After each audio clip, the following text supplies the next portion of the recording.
all of the expenses for the year. Okay, I don't think it was this. No. Well,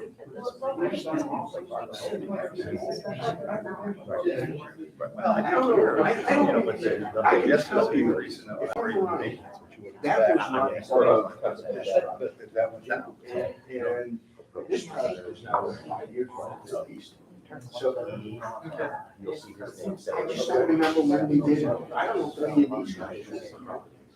I was not involved, so. It's quick, we can go through it. We're done. It's the South Florida company. I don't remember when we did that. Yeah. I don't even know who's involved with it. And everybody who would have been involved is gone.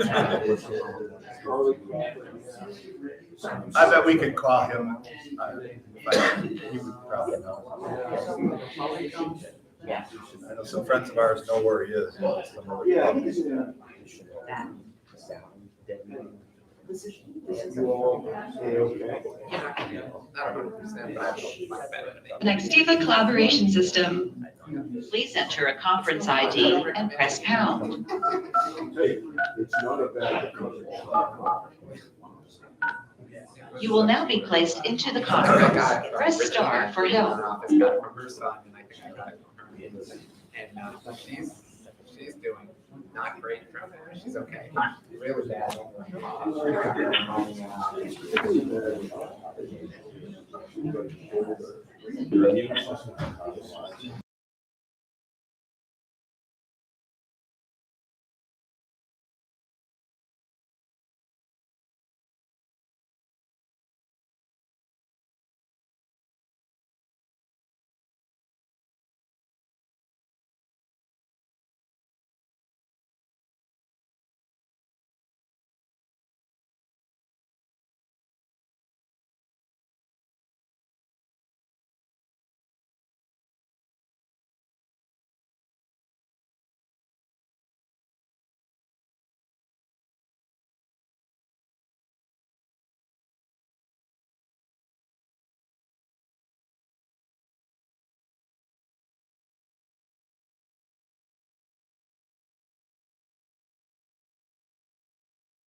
Now 9:34 a.m. I'm going to call the meeting of the Venetian Community Development District to order. Today's Monday, August 22nd, 2022.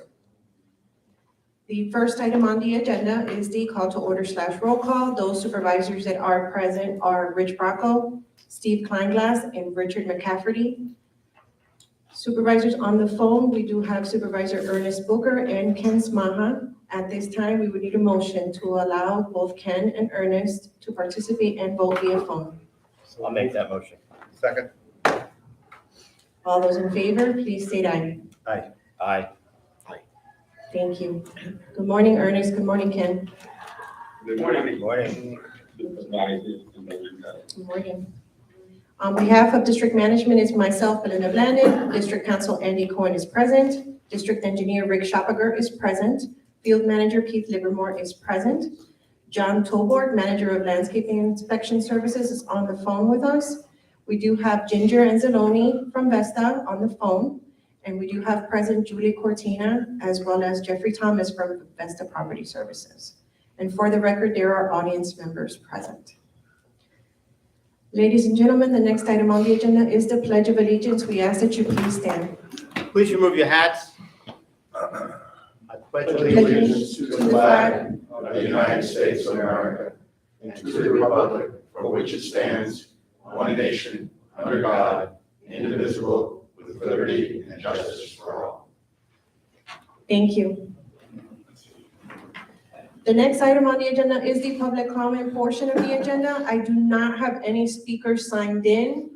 If you would like to speak At this time, please raise your hand. This is just for public comment. If you have comments related to the budget, we ask that you hold those comments until we open up the public hearing.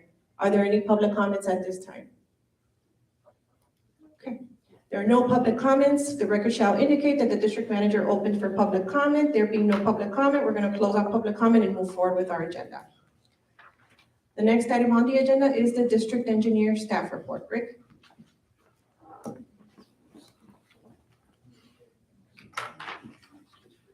Okay, the bank repair work, the vendor had indicated that they're done, so I'm gonna go after the meeting to go look. I know he had previously said he was done, went out there to look and he wasn't done, so we told him to go back out and try again. So hopefully he's done a better job. This included 3 banks, so bank restoration, including connections to the downspouts. And then also we were putting aquatic plants in 2 or 3 different the lakes. So the city of Venice requires a stormwater certification. It's separate from swift mud. They will require this to be done on the annual basis. So basically what we do is we look at your major outfalls, make sure that they're working, then we could certify. That was done on August the 5th. Keith was notified, the resident at 125 Mestry Place, of the gouge in the sidewalk. So we reached out to the vendor, and it's a fairly small patch before, but it popped out. I don't know if we coordinated that or they did it. It looks to me it was probably caused when they put the brick pavers in, but still, we're working on that. The vendor is just really busy, so I'm just trying to keep reminding him. Out at 126 Martalaga, there was the gouges along the edge of the road. We did get some prices, and the price I got was, it was for 100-foot long. We kind of measured up, so it stretches probably mostly of 2 parcels, and it'd be $2,175. If you're okay with that, I could let the vendor know. I'm okay. What cost it? It's right at the curb line. So it's when the water's coming off the edge, it collects right there. And that's probably what started, is just the water. That's one of the oldest streets. That street was probably put in 2002. So that street is probably 20 years old. Typically, when they do paving, they try to keep the pavement like a 1/4 inch above the concrete, the curb, so it spills into the curb. As the asphalt wears, it drops down a little bit and it allows the water to gather right there, and that's what's bad on the Makes base. sense. Thank you. And really, that's all I've got for now, unless anybody's got anything for me. Thanks, Rick. Any questions for Rick? Rick, when you do go look at Pond 15, take a good look at what they did. It didn't look to me like they did very much on 15. Well, the first try, we looked at it and said, well, you just threw some rocks. Yeah, I could have done that Yeah. less. Yeah. That's what we saw the first time, so I got there looking. Thank you. Is that the pond behind Oh, yeah, that happens to be the one behind on your house? Thank you, Rick. Andy, do you have anything to report? I don't have anything this morning, but I'm glad to answer any questions from the board members. Any questions for Andy? I'm good. Thank you. Well, Andy, I know we had a discussion concerning bond issues, regarding tennis. I don't know if this is the proper time to bring it up, or should we wait later? It's up to you. I can bring it up now if you'd like. I didn't know if there was going to be a discussion later on with regards to tennis or not. Up to you, Supervisor Booker. Would you like me to approach the topic now? Yeah, I think we should, discuss it now, Okay. during your. So, board members, I know that Supervisor Booker and probably others from the bracket committee have been pursuing potential options for improving the tennis program. One of which was to work with Tennis Connection, who is, you may recall, was one of the entities that was part of one of the presentations related to the River Club amenities management. And Supervisor Booker and others have been working with Tennis Connection on what some potential improvements might be, what the program might look like, et cetera. Two parts of that potential program involved, well, there were two items that I thought might implicate some legal considerations. One of which was, and nothing's obviously been decided, just coming to you right now. So no decisions have been made at this level, of course. But two of the items that they were looking at was a potential split on tennis and pickleball instruction, with the CDD receiving part of the funds and Tennis Connection receiving part of the funds. And another thing they were looking at is the pro shop revenue, making that 100% of the pro shop revenue will go to Tennis Connection as part of their compensation package. And there were a number of other items, but those were the two things that gave me some legal concern, because like we checked on when the POA was going to lease, even though it was nominal, the office space in here, my concerns were that this is public building financed with tax exempt public financing, and you can only have a certain threshold of commercial transactions going on before you run afoul of IRS rules and things along those lines. So I reached out to our bond counsel that assisted us with the refinancing, the Greenberg Traurig law firm, and in particular, their tax attorneys in Philadelphia, Vanessa Lowry. She was also involved when I asked her the questions about the POA lease. And the long and short of it is that, correct, that those two things could be potential issues, but we talked them out last week, and they need to be addressed. For instance, with the pro shop, if we go this route, it would of course be a private use, but we could do a separate lease. And because the pro shop is such a minute part of the overall square footage of this building, she felt that we could work something out there. Likewise, the other issue with the split on the tennis instruction, she felt that we could work something out. So the quick answer is yes, they are potential issues to address, but they do not appear to be deal breakers. They both appear to be something that she could assist us with working through and not running afoul of any tax considerations. Ernest, is there anything additional that you wanted to add with regards to that conversation? Well, I believe that Ginger is on the conference call with us. And it's my understanding if the board selects to go forward with this initiative to reorganize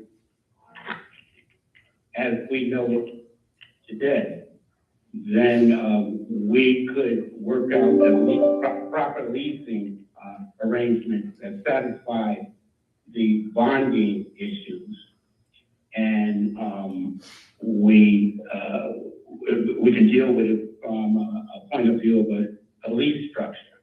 So, but we can discuss that when I bring this whole initiative to the board at a later date.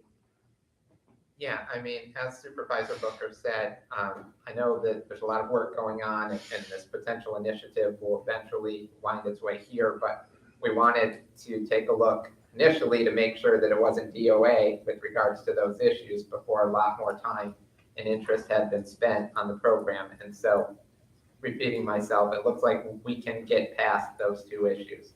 What you ultimately end up doing, of course, will be up to this board and a lot of other people's input, but those two legal issues do not look like insurmountable tasks.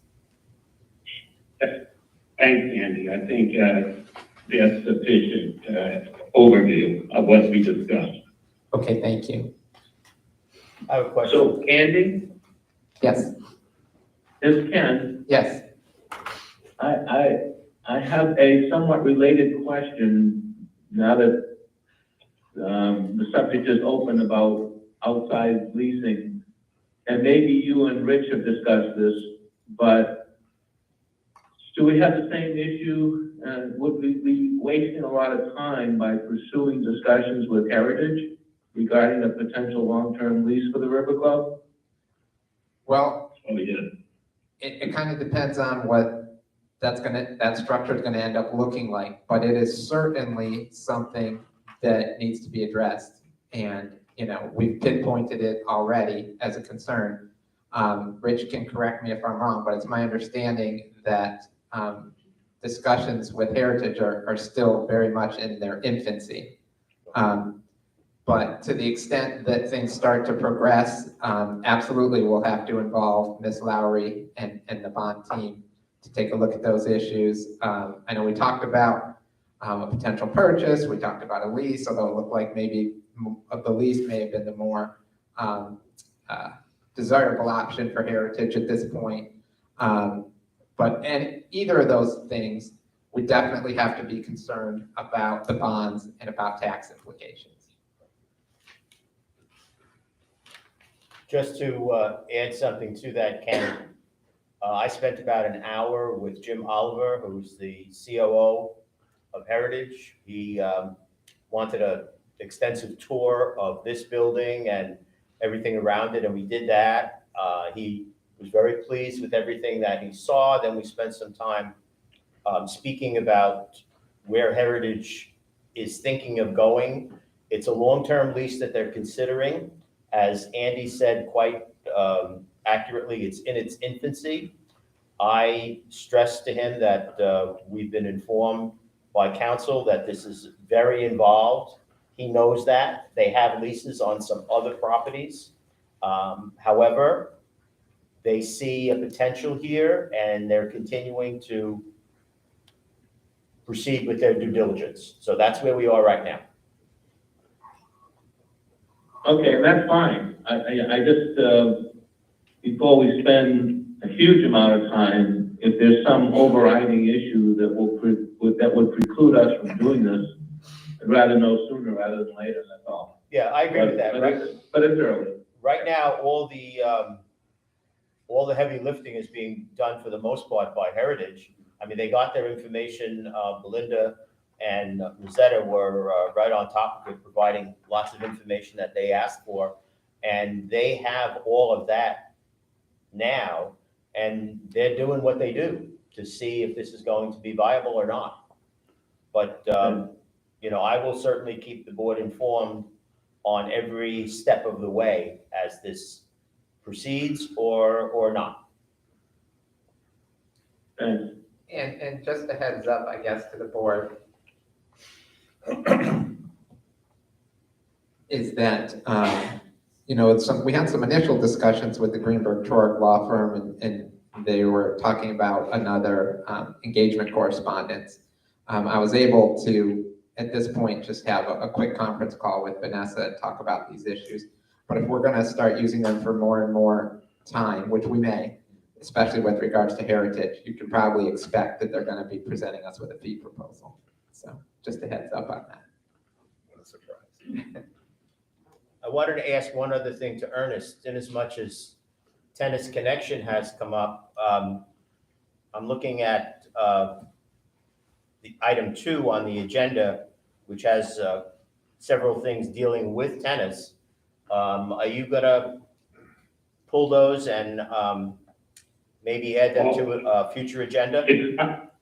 It would be my intent to move to table those proposed capital projects until the next board meeting, be September 12th.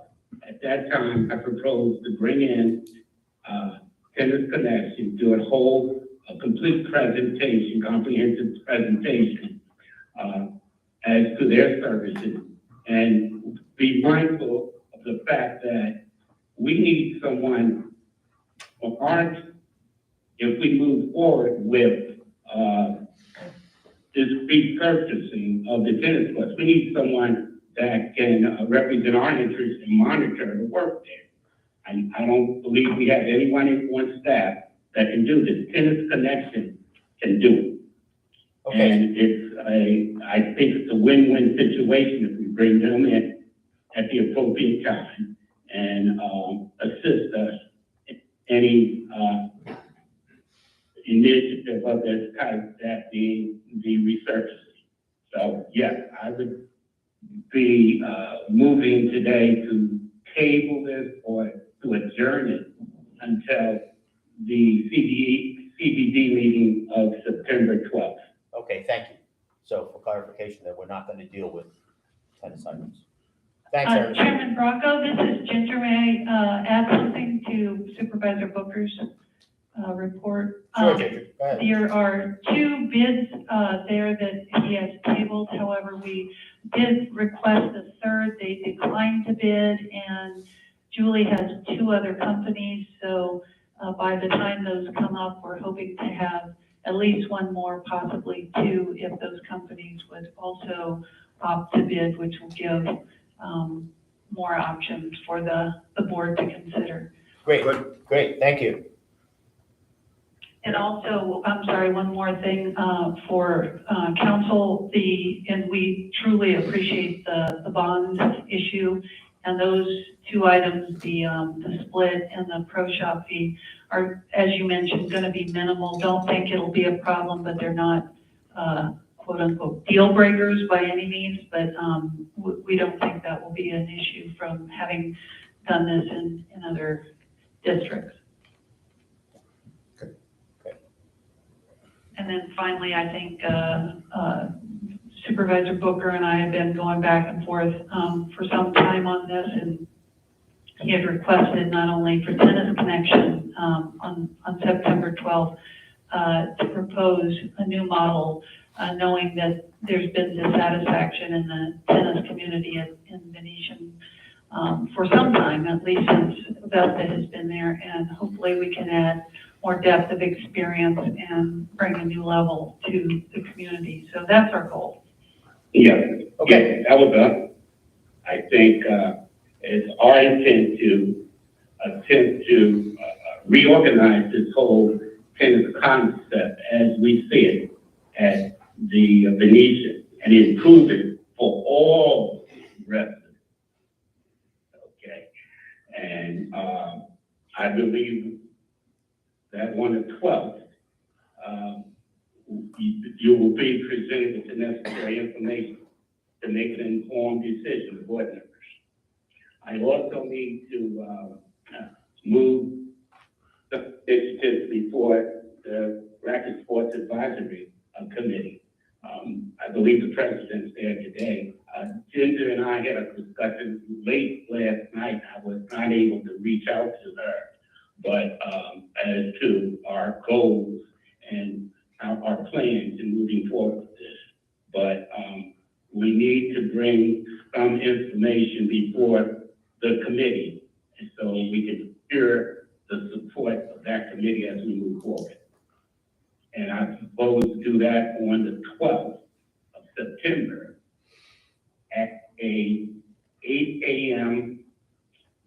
Racket Sports Advisory Committee meeting with 1 agenda item. And that's what I would call for. So that's basically all I have to say on this issue. Ernest, are you saying that the Racket Sports Committee meeting is now the 12th of September at 8 a.m.? I would like to have it. I have not been able to talk to the chairlady. She should be present as we speak, but I would like to put it on for that committee unless we can schedule it earlier. I don't get back until about September. So that's my dilemma there. All right, my dilemma is I want to put it in the newsletter, and so that everybody's aware of it. So how about if Sandy reaches out to me with a date, with a time, and then I can add the correct one to the newsletter. Yes, Okay. we will.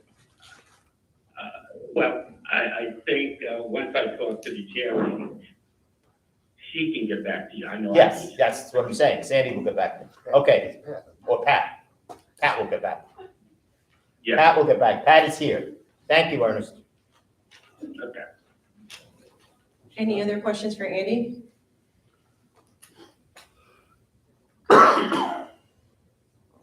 River Club, Julie, good morning.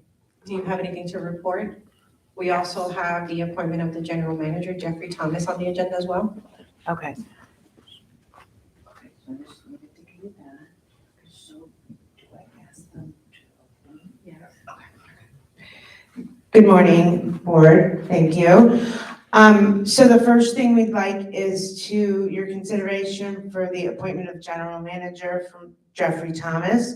He has started on August 1st, awaiting your approval. So we're asking if that could happen first. I had an opportunity to, and many of us did, I don't know how many, because two of us are in here. I had an opportunity to spend an hour or so with Jeffrey, and I found him to be a very interesting gentleman with a nice background, some great ideas as to what he wants to see happen in the River Club, and I'll say to you that he has my full support. And if I could just interrupt for a second, board members, I think we all know this, but I just put it on the record, is that the way our contract is structured, this is the one position that the board has the authority on. Obviously, any other employment decisions at the club are made by the general manager in concert with Vesta. But this is the one position that comes to you, the board, for our contractor. So he certainly has my full support. I don't know if there's any other comments, but I'm prepared to make a motion that we approve Mr. Thomas as general manager. I do have one question. Now we're gonna have a general manager and a club manager? No, sir. Jeffrey Thomas would be the general manager. And then there's a food and beverage manager. I'm a vice president for our company, and I will still be intricately involved in the operation because we know we're slated to be here till December 31st, inclusive of New Year's Eve. So we're dedicated to it, but now we have Jeffrey as the general manager to operate the club. And so what will Anthony's title be? Pardon? Anthony. He's currently the food and beverage manager. Okay, he hasn't been you've been the club manager. Yes, sir. He's. Correct. Okay. Is there somewhere along the line where we could get job descriptions of all these positions so we know who really does what? Yes, sir. We'll get that to the board. Okay. I'd really like to see that for all of our management employees. I think that would be helpful for the board. Yes, sir. Thank you. So we have a motion. Is there a second? Second. Any questions from Ken or Ernest? Well, I had the opportunity to meet with Mr. Thomas. I was impressed with his credentials as well as wealth of experience in this type in this business and management specifically, and I will be supporting his appointment as general manager. Ken, do you have anything? No. Okay. All right, so we have a motion, we have a second, and we have a vote. All those in favor, please state aye. Aye. Aye. Thank you. Unanimous. Congratulations. Good luck. Thank you, board. Thank you for that approval. We just wanted to bring a few notes to the table here. Jeff has already started initiating a server training. We went through the first session. We have a second session scheduled for this week. We're actively gotten some success in hiring a sous chef and some kitchen staff. As the labor market continues, there's movement, but we want to be geared up for the season, and we feel we're in a good position for that. And we're actually hiring a few more servers as well, and tennis maintenance to help keep the courts in good shape as well. Jeff is slated to attend all the committee meetings so he could be of assistance and help facilitate all the different committees and what their needs are as well. Jeff and I are assisting in the operational aspects of the Tiki Bar.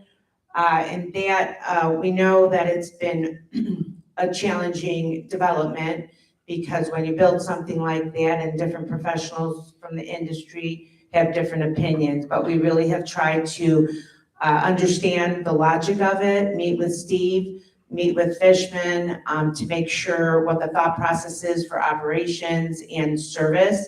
Because the biggest thing for the Tiki Bar is, of course, speed of service and logic. And so we've done everything in our power to help facilitate that. So we're hoping, when it opens, we've got everything in place. And especially sometimes it's the big stuff is taken care of, but we're also looking at all the different small wares and operational aspects for that outlet. We're also gearing up for the season on equipment and small wares because through the year, you go through the natural losing glasses and different items like that. So we just want to make sure we're ready for that as well.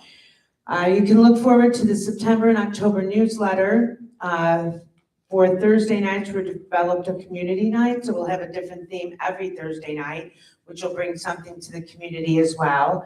And then other events to kick off the season. For example, we're gearing up to do a wine or liquor tasting with an LPGA that's retired, and she's now in the industry, and we want to bring that to the board here as well. The chef is updating the dinner menu in the next couple of weeks, and we'd ask anyone that comes, if you fill out the survey that we offer in the checkbook, we want to get everyone's opinion on different items, different activities people would like to see. So that's what we've got for today. Thank you. Thank you, Julie. Any questions? Thank you.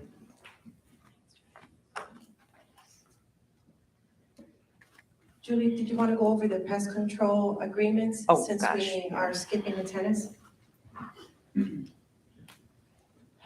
Okay, for the pest control that came to light for me at the end of July, that we were having some issues trying to address them, looking over the current contract with Truly Nolan, understanding that the 5-year contract was going to end on September 30th. I looked at some different companies. We've got a proposal here from Nature's Own. They're out of Sarasota. I've used them at a couple of different communities and been very satisfied with them. They're eco-friendly. They actually cost a little less than Truly Nolan, and I've gotten great service from them. So we're asking for the 5-year contract again, based on that. So that's where we're gonna cease with Truly Nolan. We'll send them a letter by September 1st. It's a 30-day typically. And that's what we're asking to move to Nature's Own. My only question was, I didn't see, is there any termination provision? Like what if we're not happy with them or are we just stuck for 5 years? Correct, we're not happy with them, but with the With Nature Zone? No. Is there any termination provision with Nature Zone? Let's say No, sign up it's- with them. Typically, those companies are 30-day notice. Oh. So there's not really, I know this was mostly a formality, but it's a 30-day notice.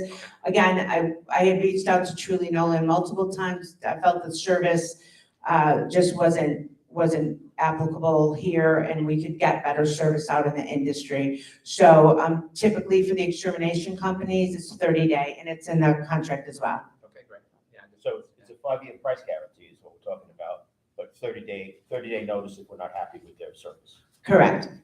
Okay. In writing. What's the total value of this over 5 years? The 5-year. I don't have that in front of me. It's approximately $200 a month. Approximately $200 a month. So when you annualized it and put it all together, it was above the threshold that we needed approval for. The last contract was signed in 2017 by you, Mr. Rocco. So I knew somehow it had to be signed by you, but yeah. That's why I was asking. Yes, sir. Okay, I'll make a motion that we accept this. He has a question. Go ahead, Ken. Hi, just wanted to double check. There's 2 services here. So there's the pest control and then there's this fly control program. Is that a separate, other than the initial $75 fee, is there an additional monthly fee for that? It's tallied all together. Typically, the extermination companies list the fly control separately. You can end that at any time if you'd like, if you want to buy your own fly traps, which typically isn't the way you would want to do it because they control most of it. Yeah, no, my question is the cost of that included in the $175 a month? No. 200. Yes, it comes to 200 a month. You add it on to the 175, then it's approximately 25 a month, I And think. it says in the contract, it's $75 thereafter. So Yes. every month, or every time you use. Oh, no, I'm sorry, I'm seeing it now, the monthly fee of 25, yeah, Right. so it's 200 a month for the whole service. Yes, sir. And where does it say that it can be terminated with 30 days notice? Yeah, I didn't see it in there, but I also don't see their terms and conditions. This looked like just a proposal, so I'm guessing there's some additional paperwork that goes along with it. Okay, I'll check that and get that to you, but that's what it is, yes. Okay. Thank you. We just had a motion, right? Yeah, but based upon the conversation that, appropriate contract indicating the things that we discussed is available, I'll again say that we accept this from Nature Zone. Is there a second? Second. Any questions? Any further discussion? All those in favor, please state aye. Aye. Aye. Aye. Thank you.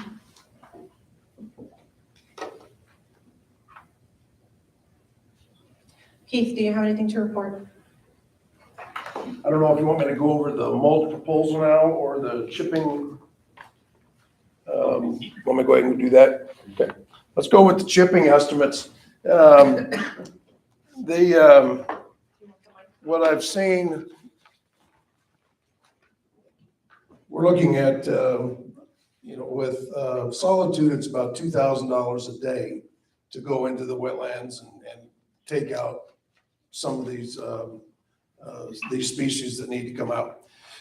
I want to table this for a little while due to the fact that Jerry Lewis has the forestry company coming on Friday, and we're going to have a meeting with them. And Jerry has stepped out and got them to come out and take a look at the preserve out behind us here.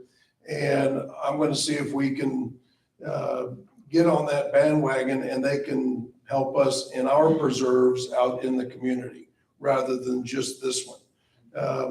It may be a lot less, it may be free, I don't know. But I want to see what, that conversation is with them before we say yes or no on this. Sounds good. Good. The mulch contracts, those are there. There's, and I had there's a mulch out there that it's called the company is, the Hand Mulch Company. And this one? Distribution direct? Correct. Okay. And now the mulch is a chocolate mulch. Okay, it's darker and it's baked in. And then over time, it kind of loses that and goes to the cocoa brown that we've had put in over the years. Okay. This being a new company, I called 3 of their people that have used them, and they are everybody I talked to. There's a place that over by Disney that the Disney property uses them. Very satisfied. There's some very high-end communities that are using them and very happy with that color. It keeps its color, and then it starts to go back and fade out into the brown. But it's baked in, lasts longer. And as you can see, it's a little less expensive. Well, it's not as, Florida mulch is a little bit less, but I think with the rave reviews I heard from these other 3 pretty good size companies that use them. I would like us to go that route. But the color of the mulch that's their color. That's the color they use, and bake it in. It's gonna be a little bit different. I don't know if you want to throw this forward to the landscape committee and just go with it and get it done and start getting the mulch on the ground. Because it is that, that time of season, so. So there will be, initially there will be a color difference, Correct. Darker. Darker, yes. which will bleach out. And start to go into the cocoa brown color that we've put out, but it lasts longer because it's baked in, it's just not dyed thrown on it. And so it's a little bit of a different process. So it's gonna last longer. And the companies that I talked to, they were very happy with the longevity of the product. And this is bagged, as we normally do? Correct. Okay. What do you think, sir? Well, it's not been a subject debated by the landscape committee previously. In the last 3 years, it's always been a board decision. Okay, so you don't see a need? I don't think there's really a need. Okay. It sounds like a good idea to me, try something different. As long as the amounts are the same, that they'll put down. Yes. And when could they do it? I'm sure that they could, get on it relatively soon, within the month. Well, Would it be this? Next month. fiscal year. Oh, that's my question is, it would be Yes. next fiscal year. Right. And I'll prepare a contract as we've done in years past. Yeah. Oh, then I'll make a motion, we accept distribution direct on the advice of Keith and move forward with this. That's subject to preparation of an agreement by Yes. district council. Is there a second? Second. Any further discussion? All those in favor, please state aye. Aye. Thank you. And then just one other last thing, you may have heard or seen, but one of the roundabouts that we redid, there was a palm tree that was, and that's out on Medici Terrace, I believe it is, or Court. The palm tree in the middle of that is dead.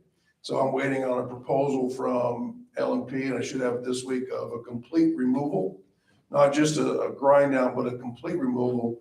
And John Tuborg also wants to find out why it died. We've had a lot of lightning strikes lately. He doesn't believe that it was done by lightning, but it's a distinct possibility. It might be another issue. That's why we're gonna have a complete removal of it, so that if there is a disease or something, it's not something that will cause anything else to. We've had a couple of lightning strikes in the community, haven't we, on a couple of the trees? Yes. Stone's house. But I'm just saying, I know there's a couple of palm trees that are very visible that look like they Yep. died overnight. Yep. Some big ones. Yeah, and that tree's big, so it's gonna be missed, but, and then, of course, we'll have to find out and decide what we want to put in its place at some point. Well, wait a minute. Why aren't we doing this as a package? We're gonna remove it and then decide what we're gonna put in there? Why wouldn't we decide that? Well, it's a good question. I mean, I just, We're gonna eventually put something in there, I would assume.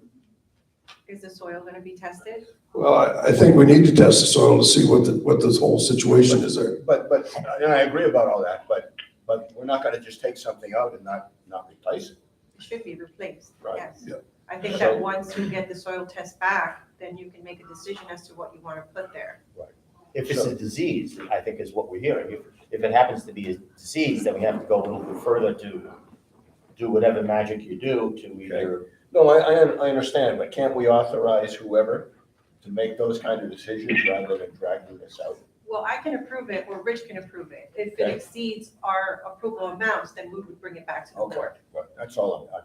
Yeah, big palm trees anymore are not No, I understand. inexpensive, so. I understand, but we have no choice.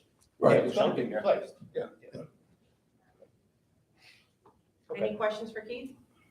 I just had a question about the front door. Yes, I've tried, we've had, Phillips, electricity out here. And he went over and he came and looked and seen what it was gonna take to do it. But I haven't been able to get in touch with him. I've called him probably 15 times. Is this Belmore? Belmore, Philip, and then I've talked with Miles about getting another electrician out here. And it's like pulling teeth to get an electrician to come out here and get up there and, put the electricity in that's needed. And so, you know, it's something I've called him every day. Miles and I have talked, on many occasions about electricians, and trying to get one to come out has just been. After the meeting, I'll take care of this. We have an electrician. Okay. Yeah, we have somebody to do it. Okay, I'll meet. Easy, I'll get- yeah, that's So, problem solved. once we get the electricity done though, I think your question is about the opener, the handicap opener. well, I think we're ready to go with that. We're ready to We go, just need- yeah. All right, so We just need power. Okay, after. outstanding. Okay. Thank you, Steve. All right, thanks, Dave. Good. Thanks, Keith. My I think pleasure. somebody brought maybe a sample of the mulch. Yes. Yes. Now, they said chocolate, but that's not edible. So, Well, damn it. You know, some I parts of a saw him, pine, I saw him getting nervous, so. some parts of a pine tree are. It's kind of after the fact, but at least we know what we're voting for. Yeah, that's right. That's kind of what I see. I haven't seen it before.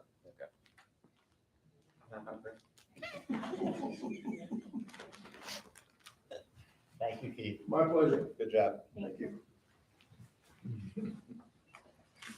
On my end, I do have two things to cover with the board. The first one was the settlement agreement was executed for the case of the district versus the city of Venice. We did receive the second portion of the funds last week. Actually, council received them. So they are going to be deposited in an escrow, and then a check for the entire amount would be issued to the district. We did have a situation here at the River Club that I wanted to report to the board, where a homeowner became verbally abusive and was screaming profanities at Keith, to the point where the homeowner was egging Keith on for some reason, and the issue had nothing to do with Keith. So a cease and desist letter was sent by district council to this homeowner because it was terrible. She was verbally abusive, yelling profanities. There was a witness to the effect. There are reports to it. I just wanted to notify the board of this because we should have a zero tolerance policy towards anybody who is verbally abusive towards staff, regardless of whether it's Rosetta staff, Vesta staff, it doesn't matter. It's highly inappropriate and it should not be tolerated. Name calling, yelling profanities, giving employees nicknames is totally unprofessional and should never be allowed. So at this point, a demand has been sent to the homeowner. We have not heard back from the homeowner, but I wanted the board to be aware in the event that the homeowner does contact one of the members of the board. We did see a copy of that. Yeah. What is the action against the homeowner? At first, I recommended suspension from use of the River Club because we've done it in the past. But after discussion, since this is the first time that we've had an issue with this homeowner, we did not issue a suspension. What was done was a demand was sent, and Andy provided some sort of language in the letter notifying her that in the future, if it should happen again, her use rights may be suspended. And we have rules someplace that talk about how all this should be done? We do. Within the River Club Declaration, it outlines a penalty policy, but again, I mean, it's up to the board. You could do something more severe at this point if you'd like, but you know, this was something that we wanted to respond to quickly. And so, you know, my letter simply, you saw a copy of it, said cease and desist at once, but it wasn't my decision to revoke any privileges or anything. So I just said it could potentially have revocation.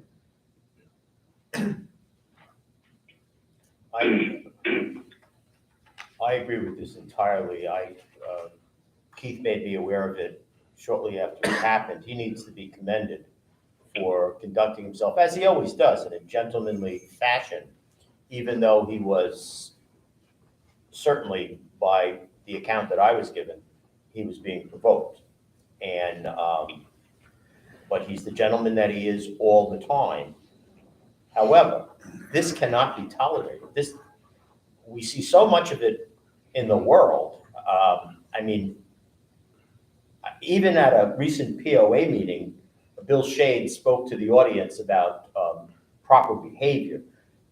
I think it's terrible that we have to do that. We see so much of it in society. It's sickening. And it can't be allowed. It can't be condoned in any way, can't be pushed aside. Just my opinion.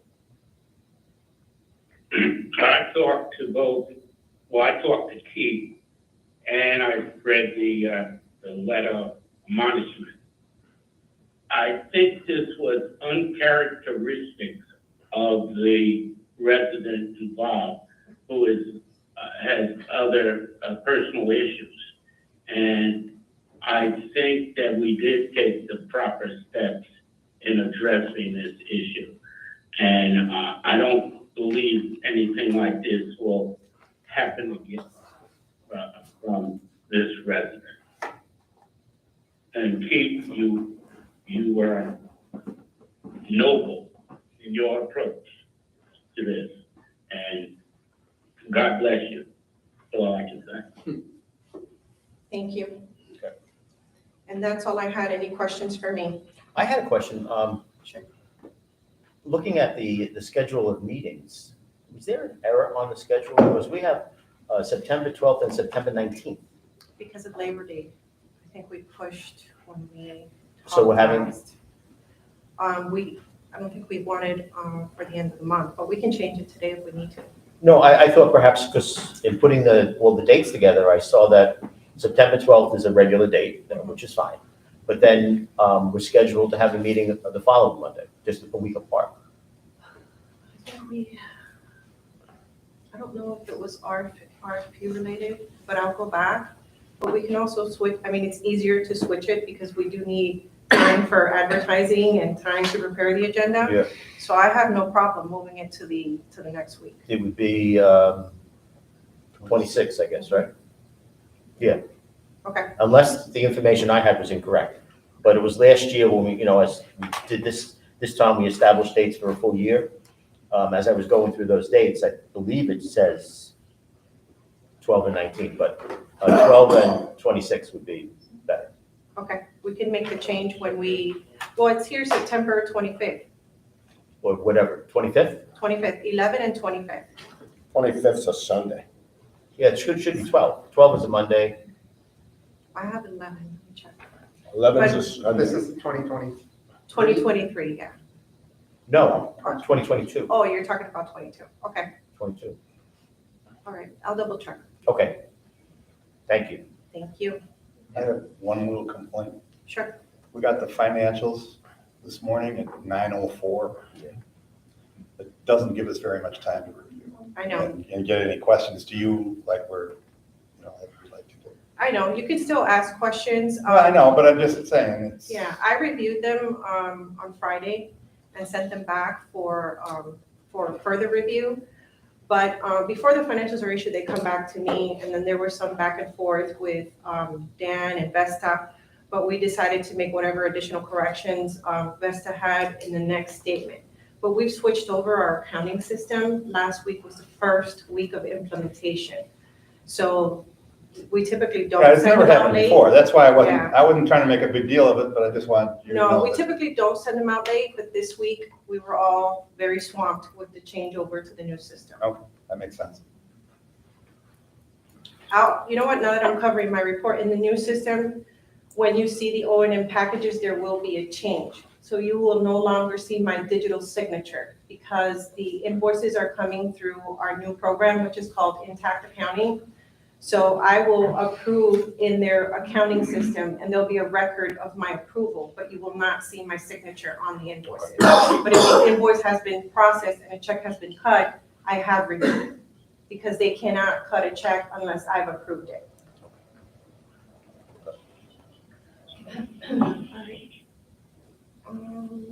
And that's all I had.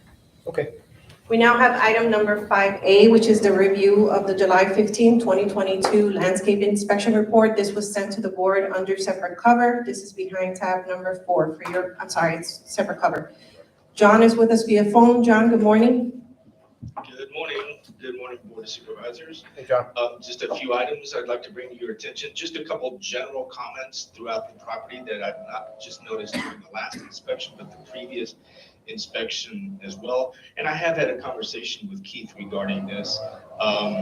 The cold, I'm there on Fridays, and usually I go from like about 8:30 to about 1:30. And what I've noticed is that almost every time I've been there, the cul-de-sacs are so tall, the turf. And so I have put that in this most recent report, and I did actually even put a photo of it on one of the pages. And I didn't want to make a huge deal of it. Sergio did accompany us this past Friday on our inspection, and he did say that, I'm there at 1 or 1:30, and then the crews get there after I leave. So it appears that it's just unmowed. But that's fine. But I just feel that the height of the turf is well beyond 7 days growth. And so I just wanted to kind of bring that up, and I will be very cognizant of it during my next inspection. Also, another common throughout the community, we need to just make sure that during every palm trimming event that we do, we trim all palms, not just the big, beautiful medules and things like that, but we have Perotis palms, like for instance, in item 39, which is there at Mar-a-Lago North. We still have a dead Perotis palm in the side yard buffer in item 24, and that is at the Treviso entrance. So we need to make sure that we are trimming all palms and not just our big, beautiful specimens. And to Keith's point, the dead palm is actually on Mestry Place South. And so during our inspection on Friday, I did ask Sergio that when they schedule it to be cut, do it methodically. Look at the bud, which is at the top where all the fronds come out. Look at that, smell it. If it smells horrible, probably could be fusarium wilt, although I've never seen fusarium symptoms on that tree. And what symptoms you'd be looking for is half of the frond, the long frond down the middle, that's the rachis. One side of it is brown, the other side of it is green. That's a symptom of fusarium wilt, and I've never seen that on any palm. Plus, that is usually a slower death. There was absolutely nothing wrong with this palm the last inspection. I didn't see any scars or any blowouts of the trunk while I was there. No debris on the asphalt or below on the cul-de-sac, so that would have indicated a suspect lightning strike. I didn't see any of that, and I didn't see any conchs around the base of the trunk, which would indicate Ganoderma. So I told Sergio, when you take it down, smell the bud up at the top.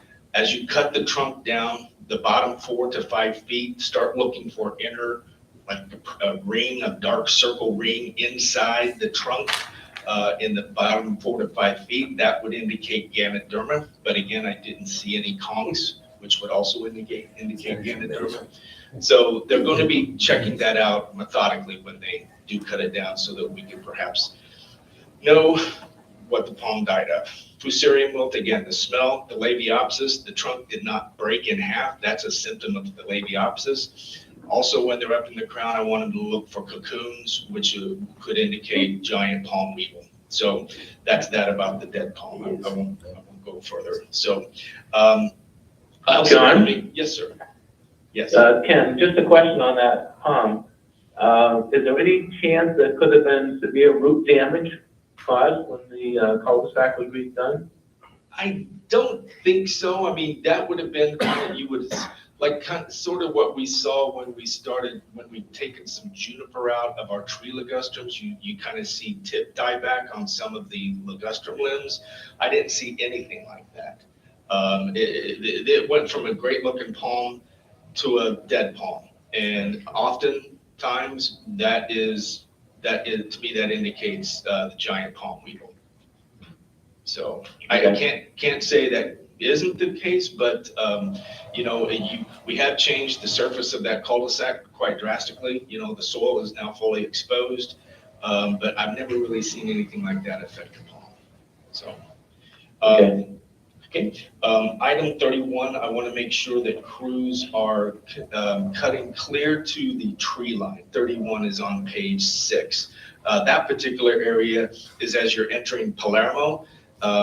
It's on Padova heading south, and that's basically behind the homes on Mestri Place South.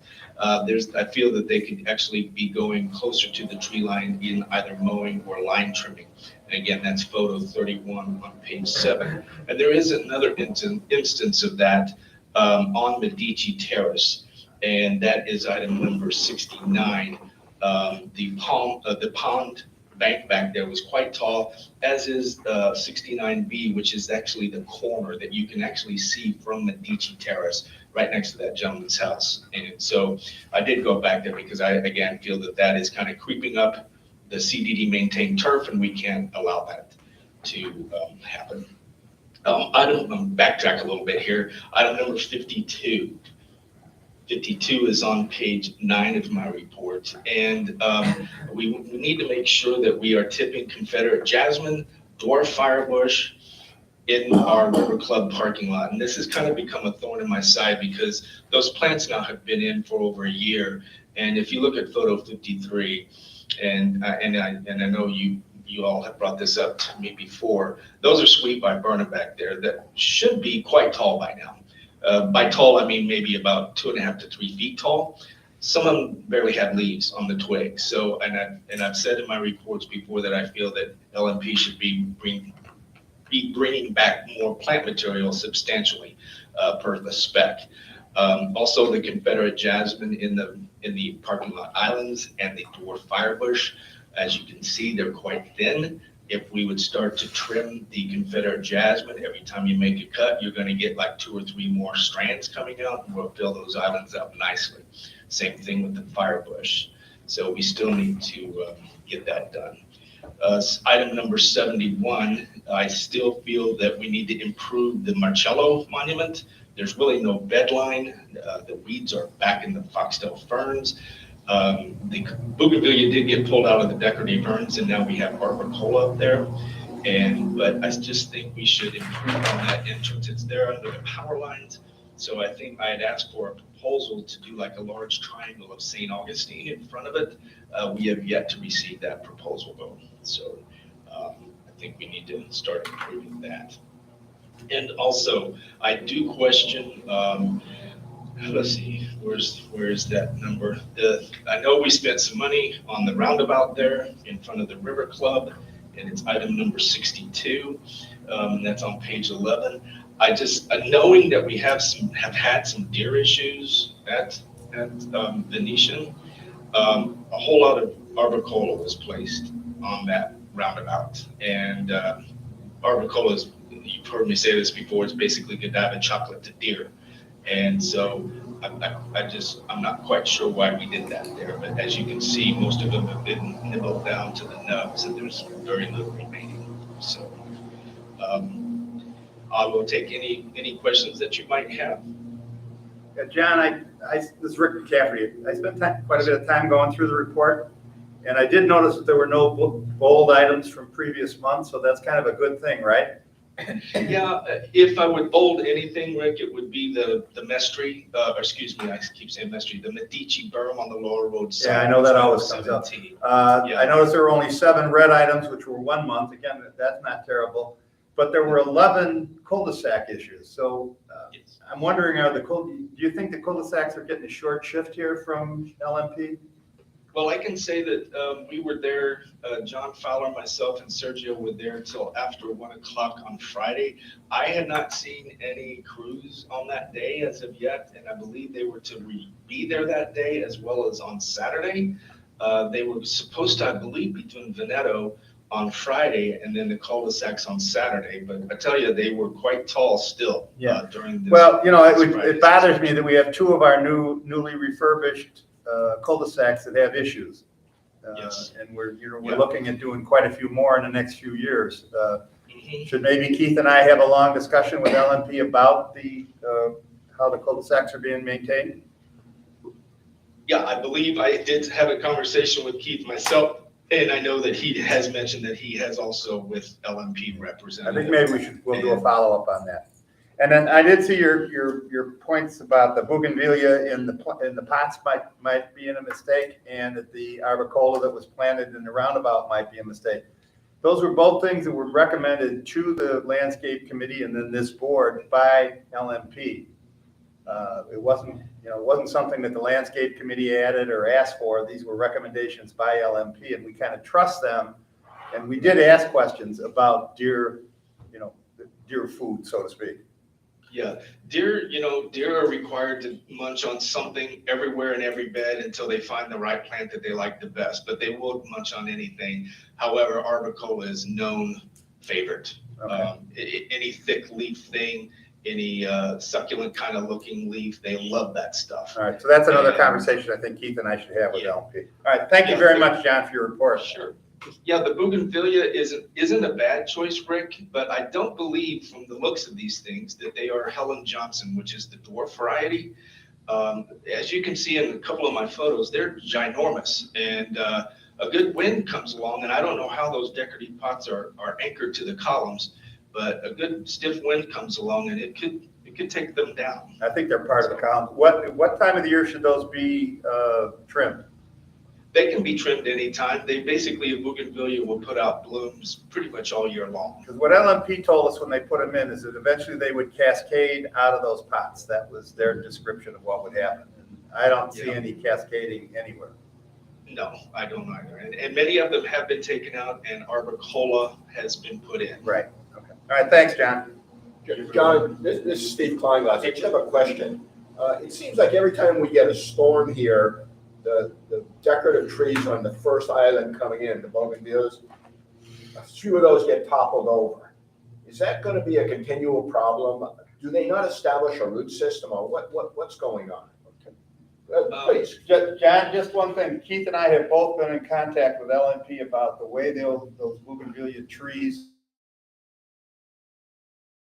are staked. And they were all staked alike. Then over the 2 years, 3 years they've been there, they've been restaked, and they're all different. And LMP tells us that they're going to restake them so that we don't have this continual problem of them blowing over. Some of them are definitely top heavy. There's no question. Yes. The original ones that are there. So It's a staking issue more than anything else. Okay, so is it felt that if they're staked properly, this won't happen? Perhaps. Less frequently? Less frequently. It's hard to get to know if it won't happen. They look beautiful Yes, when they're upright, but every time there's a storm. And one seems it to doesn't go- have to be a major storm. Yeah. That's the problem. Because they are improper, at this So you point, guys- they are improperly staked. guys- We're working on it. You got it, okay, Thank thank you. you, thank you. I would recommend, Maybe a and Sergio consideration did for mention that to me, replacement Rick, of on something Friday, that they are going to start using consistent, like the plastic coated cable perhaps. I always recommend, if you're trying to hold up something of substantial size, you need to go to something called a duckbill anchor. And it's more substantial. It goes like 2 feet to the ground, and then you yank it back up and a little pivot comes out and it just holds it down in the ground. Could you give that information to Keith? So we can give it to LMP? Yeah, I also gave it to Sergio on Friday. Very good, thank you. John, at some point in the life of this, will the staking go away, or do they always have to be staked? Honestly, when the board was looking at those proposals, I did, standard bougainvilleas are always top heavy. We're having the same thing at your sister community in Bradenton. Right. And they've got a bunch, we got like 5 of them on our main roundabout, and there's always at least 2 of them leaning over, and we're always fighting that. And they are so big and so top heavy, they're always leaning. So I'd like to say, yeah, we'll reach a point, but I can't. I really can't. Fair enough, thank you. Any other questions for John? Well, all I was going to say is that if they are a continual problem, one of them is really done really well, but the rest of them kind of skippy. They're almost all replacements. Yeah. I'm wondering if they're in the right place, maybe something else should be put there, and those trees should be relocated to another area. I mean, that's something for the landscape committee to look at, but, you know, everybody sees it when they come in and out of the community, and to see something that's gonna be staked up forever and ever and ever, I thought it was only when they were newly put in. But, for aesthetic point of view, it doesn't look the best.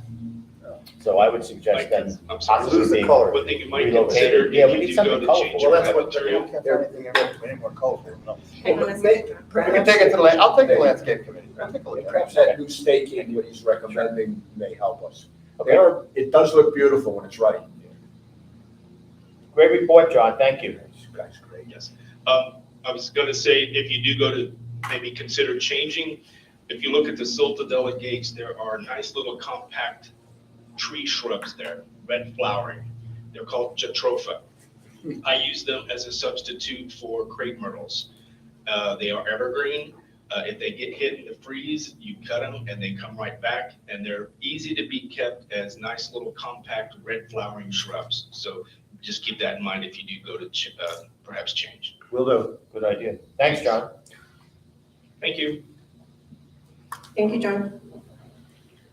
You're right, his reports are He's terrific. I think we're well served by that. Yes, sir. I think we should come back and not. Does a great job. Nothing changed. Does a great job. Moving forward, supervisors, the next item on the agenda is item number 5B, which is the consideration of the LMP fuel surcharge request. This is behind tab number 4 for your review. If the board would recall, I did bring this up to the board in the past as LMP submitted an invoice to the district charging fuel surcharges, although their contract does not allow an additional cost beyond what we have contracted them for fuel surcharges. I copied Andy on my correspondence to LMP. LMP has resubmitted the request. They're asking that the board consider the fuel surcharge. What does this come to in dollars? Because I know the current, as of yesterday, the current price in the state of Florida for regular was $349.9. I've seen it on the invoices actually, which we have not paid the fuel surcharge on. It ranges between 400 to what I have here, which is 550 a month. A month, right. Have we accepted any kind of charges like this from any of our other vendors? The mulch has fuel charges incorporated into it. Built into it, yeah, I Yes. saw that on all the Yes, proposals. that's what I did note, but other than that, no.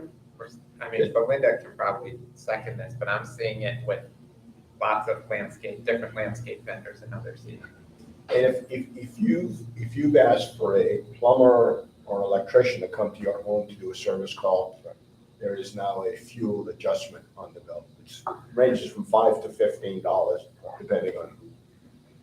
Well, as a homeowner, I've gotten it from the guy who does the pool and also the landscaper. And In my discussions with Rick, we had a discussion about this fuel surcharge, and I'm on the fence about this because we have had several landscaping replacements take place where we've sodded areas, and there was additional work that would have taken into effect maintenance-wise into this landscaping that we had before. So a lot of the areas have been eliminated where sod has been placed, so it's now fertilization and obviously cutting. It's not the same staff-wise, having people here to trim back versus having someone here cutting just the sod. We removed shillings, we removed junipers, almost all the oleanders, all of which had to be trimmed and then the stuff removed, but, had to be constantly weeded. There's a lot of expense for those beds that are no longer there. The junipers were all in the buffer areas that didn't, there's no additional cutting required for those. So in reality, LMP is doing a lot less work on Veneto than they were doing previously. So I'm very much against this. I also think they chose a much higher fuel rate than what is actual right now. That's probably just a timing issue. well, this is dated from March. Right. But I just happened to look to see what it was yesterday, and according to what I you know, what Siri told me. It was 349.9 is average in the state of Florida. We know it's lower in Sarasota County. And when I looked a couple days ago, it was 355, so it's Yeah. right in that same ballpark. So I'm hearing you say that we should, Personally, I don't think it's. And we're changing the pond banks as well with the ornamental grasses that as you come in, you'll see on the left, a lot of those banks have been, ornamental grasses have been removed, so there's no more taking care of that. It's all gonna be sodded and it's just a mow. So, Okay. you know, We've made their job easier, they're asking for more money. That's kind of the way I look at it. The cul-de-sacs that we've done, part of the idea of those cul-de-sacs was to reduce maintenance, because previously they had 2 rings of bushes. Now they don't, you know, so, I don't think it's time, personally. all right, then, I'll make a motion that we don't accept it. Do we need a motion or we just? I think that'd be great. Okay, I'll make a motion that we do not accept the request for a fuel increase from LFD. Is there a second? I'll second for sure. Any discussion? When does their contract come due? February? February? 25th?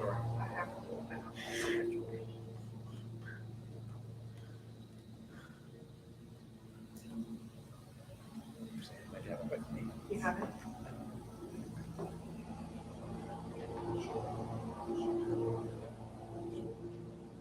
So 5 months.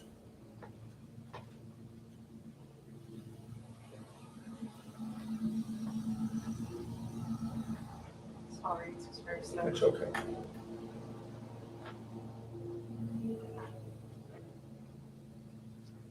October October of 22, 22.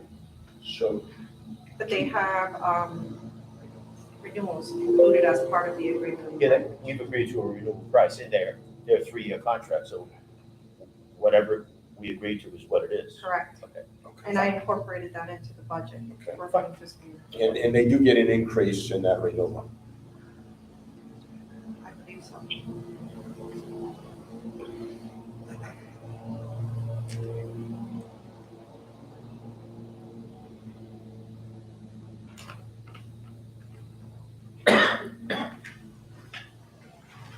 I think, actually, no, their second renewal was for the same amount. Okay. What we did increase, obviously, were the irrigation repairs. I noticed on one of the reports, they're getting a lot of additional work here, fixing things, repairs, there's a lot going on. Thank you. Okay. All right, so we have a motion, it's been seconded. Any other questions? All those in favor, please state aye. Aye. Aye. Aye. Thank you. Before we move to the public hearing, does anybody need a break? Sure, we take a break. Okay, we're gonna take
Let the record show that the electrical problem is fixed. Thank you.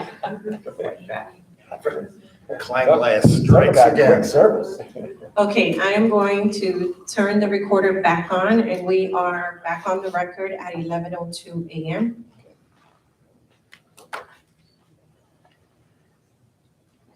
So we've already covered items number 5C and items number 5D. So we are going to jump into item number 5E, which is the public hearing to consider the adoption of the fiscal year 2022-2023 budget. I should have announced this before, but I didn't. I completely forgot. But Dan Armstrong joined us. Good morning, Dan. Good morning. He's on the phone with us. Okay, Good morning. morning, Dan. Okay, Hey, still can. thank you. So supervisors, we do need a motion to open up the public hearing at this time. I'll make that motion. Is there a second? Second. All those in favor, please state aye. Aye. Aye. The public hearing is now open. At this time, supervisors, we're going to open it up to the public for comments and then after we close the public hearing, we can hold a discussion regarding the budget and review the proposed resolution. Okay.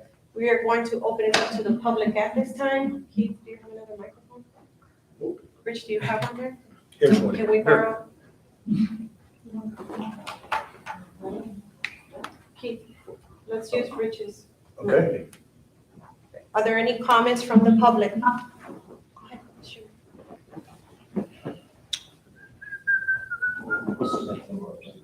Good morning, everybody.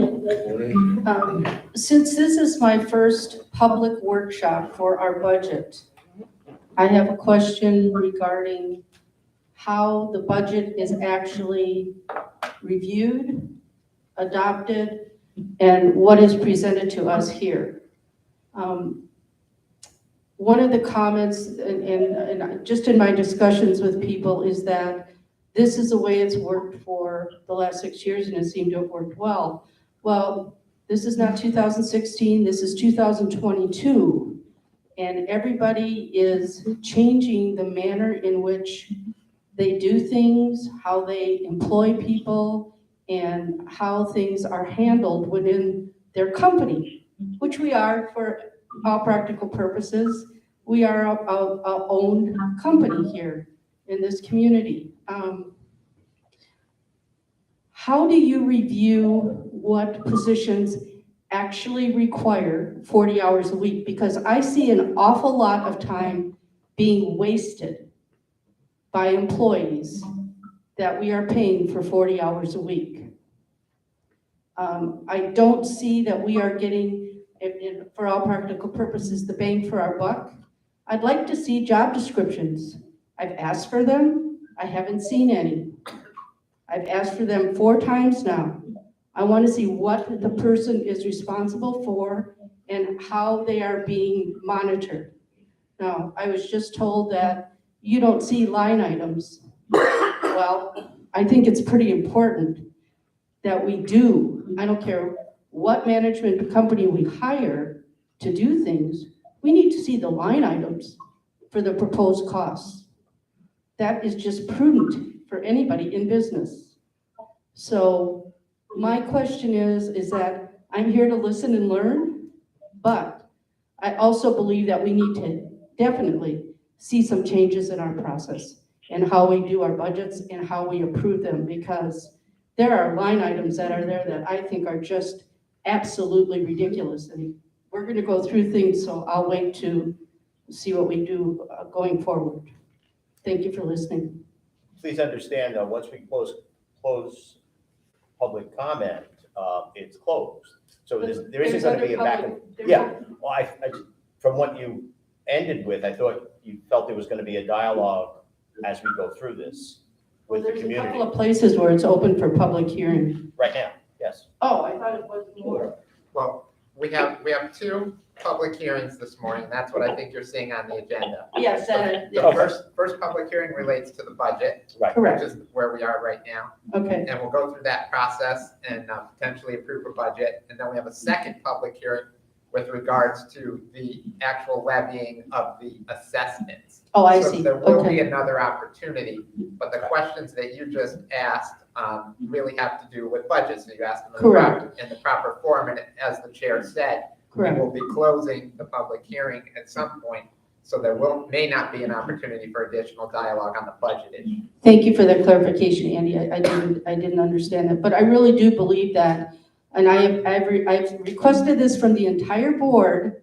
I think that we really need to evaluate every single position we have here. And if it warrants 40 hours a week and all we're paying, because there are some positions that I don't even think are 25-hour-a-week positions that we're paying full boat for.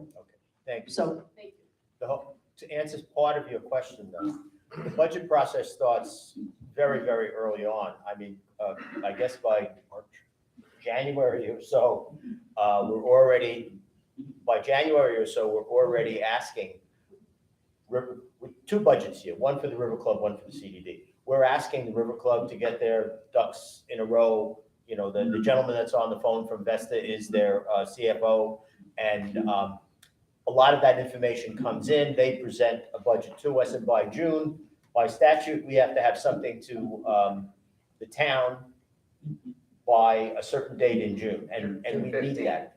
I'm sorry? 250. Yeah, so we required to meet that with a trim budget, which we did. And we have open discussions with the community all along to get to that point in June where we put that trim budget together. So that trim budget, not to exceed, is really what it is. We reach a number. And then today, what we're doing is seeing, is there any way to sharpen the pencil? Is there anything else to be saved? And we go forward. So that's the second process that we're in. So that's answered some of your questions, Charlie. Do we have any other comments? Yeah,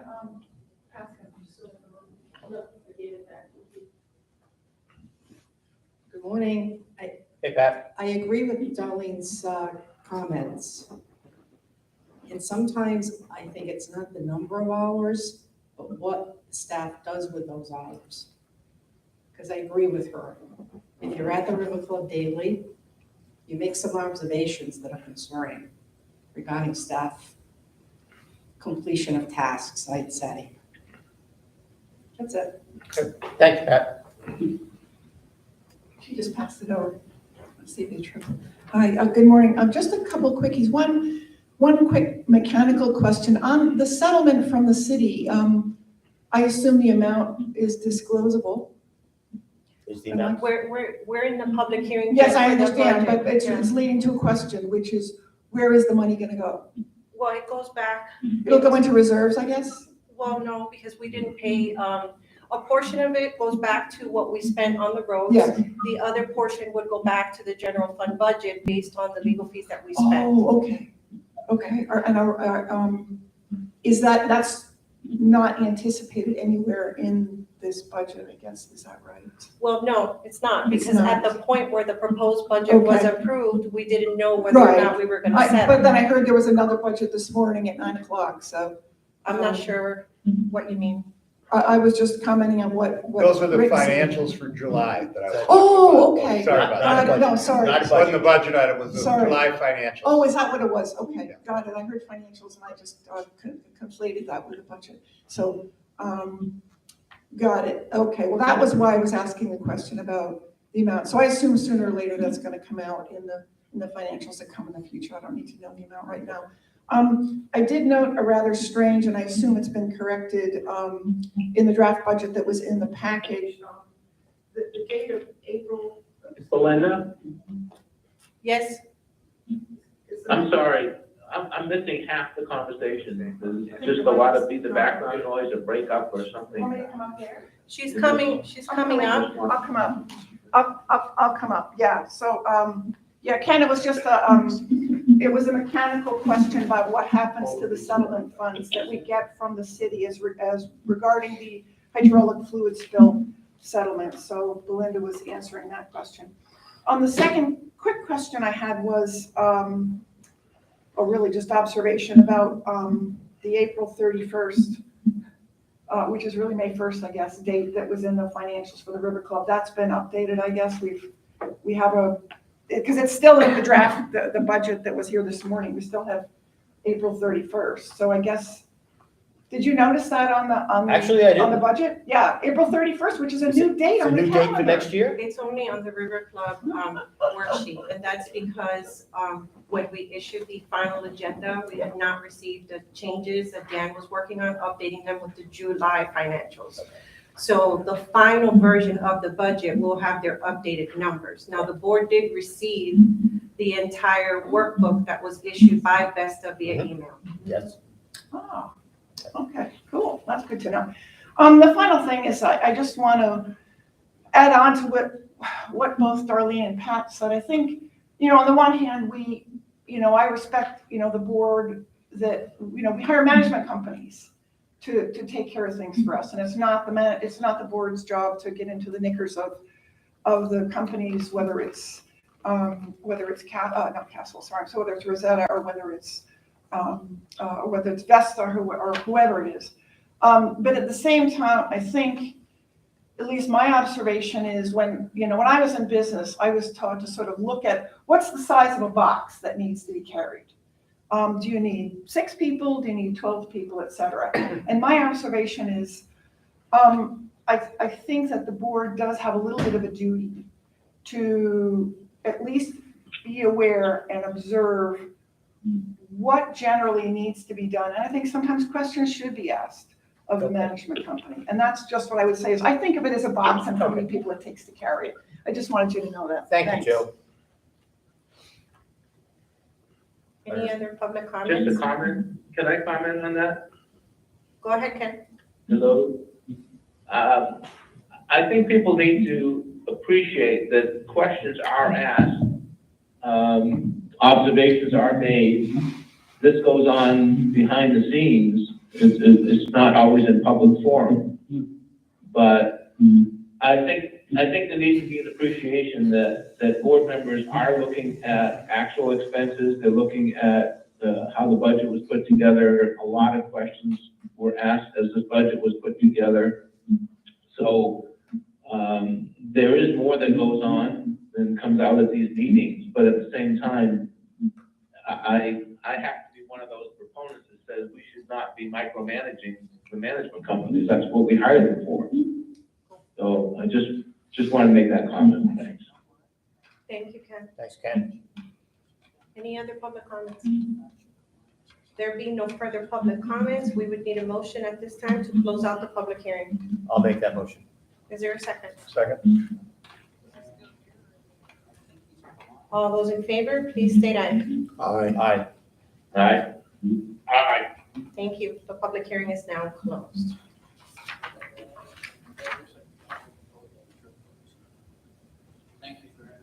So, right, board members, now's your opportunity to have any discussions about the budget. As we know from previous years, we cannot go higher, but we can go lower, change things around, as long as it doesn't increase assessments. Once you're comfortable with the budget document for approval, then we have a resolution 2022-07 that is in your agenda packet that will take care of adopting the budget.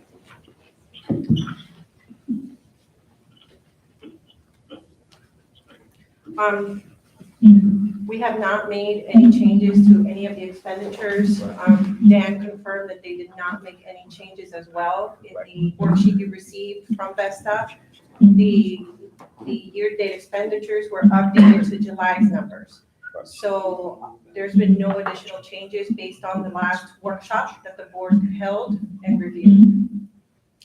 The only thing I was going to, and I thought about it a little bit, we had put aside additional money for outside counsel. 50,000. However, I was going to suggest that we reconsider that a little bit, but I don't think we should because of not knowing what may happen with pickleball. Because now it's being contested with the water management district, and I don't know where it's gonna go. So I think we need to keep that money in there. And as I mentioned earlier, you might end up spending some funds on bond counsel as well. Right. So, I think we should leave it the way it is rather than, reduce it. You can always reallocate it if Yes. need be. You can amend the Yes. budget and reallocate the funds towards another expenditure where it's needed. So currently, the increase is 129.06, I believe. I think it's a rather modest increase when we consider Inflation. what's going on around us. I think that it could have been a lot higher had the bonds not been renegotiated into a bank loan. I'll say again, the Finance Committee was intimately involved in that, reduced that debt service dramatically, about $3.5 million over the term of this loan, which goes into the pocket of every single homeowner here. So currently, the 129.06, again, I feel it's a modest increase based on the times that we're living in.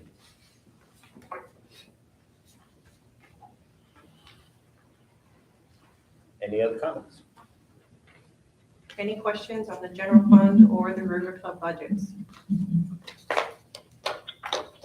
I just want to say I agree with Rich in keeping that outside counsel fee in there, even if we do end up reallocating it. I think it's good to have that contingency, whether we spend it in that account or somewhere else. And I also agree with him. You know, we vetted this budget pretty well in June, and there were no changes to it. The overall increase, I agree with Rich. I think it's about excluding the debt portion. O&M and reserves is about 4.4%, which is not unreasonable in this time period. So I'm okay with the budget the way it's being presented. Any other comments? We'd be looking for a motion to approve resolution number 2022-07, which is the annual appropriations and adopting the budget for fiscal year 2022-2023. I'll make that motion. Is there a second? Second. I beat you to it. There you go. Any further discussion?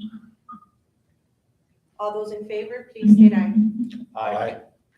Aye. Thank you. So supervisors, you'll notice that the amounts are not completed in the resolution. I will enter the amounts. We typically don't include it as part of the agenda, the completed numbers, just in case or in the event you make changes during the meeting. Right. So I will complete the resolution and make sure that we attach the proper exhibits. Okay. But the amount we're talking about remains at 129.06. Correct. There's no changes to the assessment amounts. Right. The next item on the agenda is item number 5F, which is the public hearing to consider the imposition of maintenance and operations special assessments, adoption of the assessment roll, and the levy collection and enforcement of the same. We now need a motion to open up the public hearing. I'll make that motion. Is there a second? Second. All those in favor, please state aye. Aye. Aye. The public hearing is now open. Are there any comments from the public at this time? There are no comments from the public, so we are going to close out the public hearing. Is there a motion to close the public hearing? I'll make that motion. Is there a second? I'll second. All those in favor, please state aye. Aye. The public Aye. hearing. I didn't hear Ernest. Was that Ernest? Okay. That was. Thank you. The public hearing is now closed. So board members, we now have a second resolution, 2022-08, which takes care of adopting the assessments and the other necessary steps to allow your district management to certify the roll in the proper time frame. Are there any questions regarding the resolution? If there are no questions, we'd be looking for a motion to adopt resolution number 2022-08. I'll make that motion. I'll second. Second. Any discussion? All those in favor, please state aye. Aye. Aye. Aye. Thank you. The next item on the agenda is item number 5G, which is the discussion regarding the amenities management RFP. The board requested that we place this item on the agenda for discussion. Rich, do you want to cover this item? I think that we should move forward with establishing an RFP and give the companies a little more time to prepare their proposals for us. I'd like to see, one of the changes I had suggested last time was that we see upfront costs rather than, who's got a burden, who doesn't, who's including this, who's including that. That it's clearly stated, maybe on a separate page, so that we know exactly what we're buying. And I would also like to see the references, those references that are given, phone numbers and email addresses for them as well, just to make it easier to contact the references. And in my mind, those that had applied last time are not excluded from applying again. So that's simply goes without saying maybe.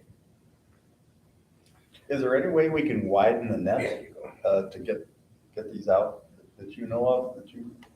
I or mean, any- is there a cost factor or, we cast, there probably is, and we can research it, okay? But we cast a pretty wide net this time. We advertised it in the paper.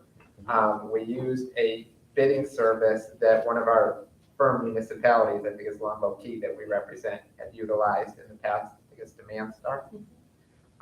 And we also certainly sent it out to any recommendations we got from board members or individual firms that Rosetta or that Belinda, knew or et cetera.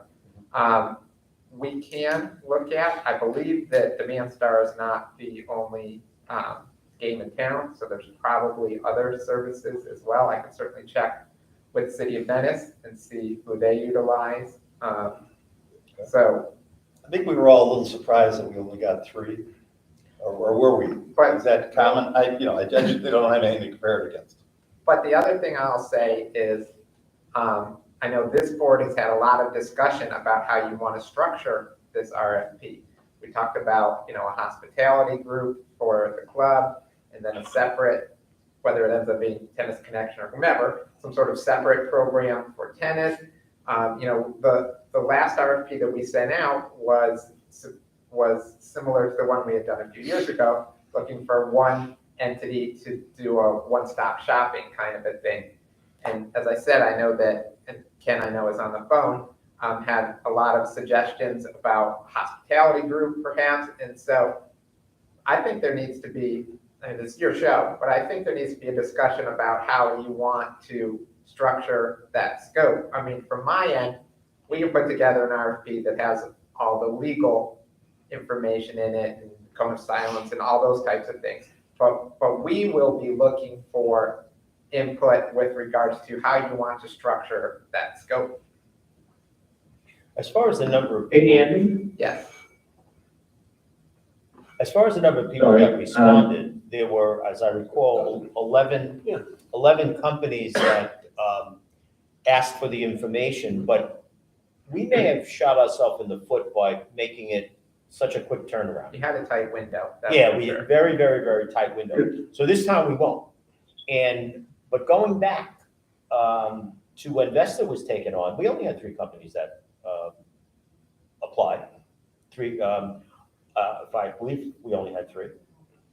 Well, I think it was That- 4.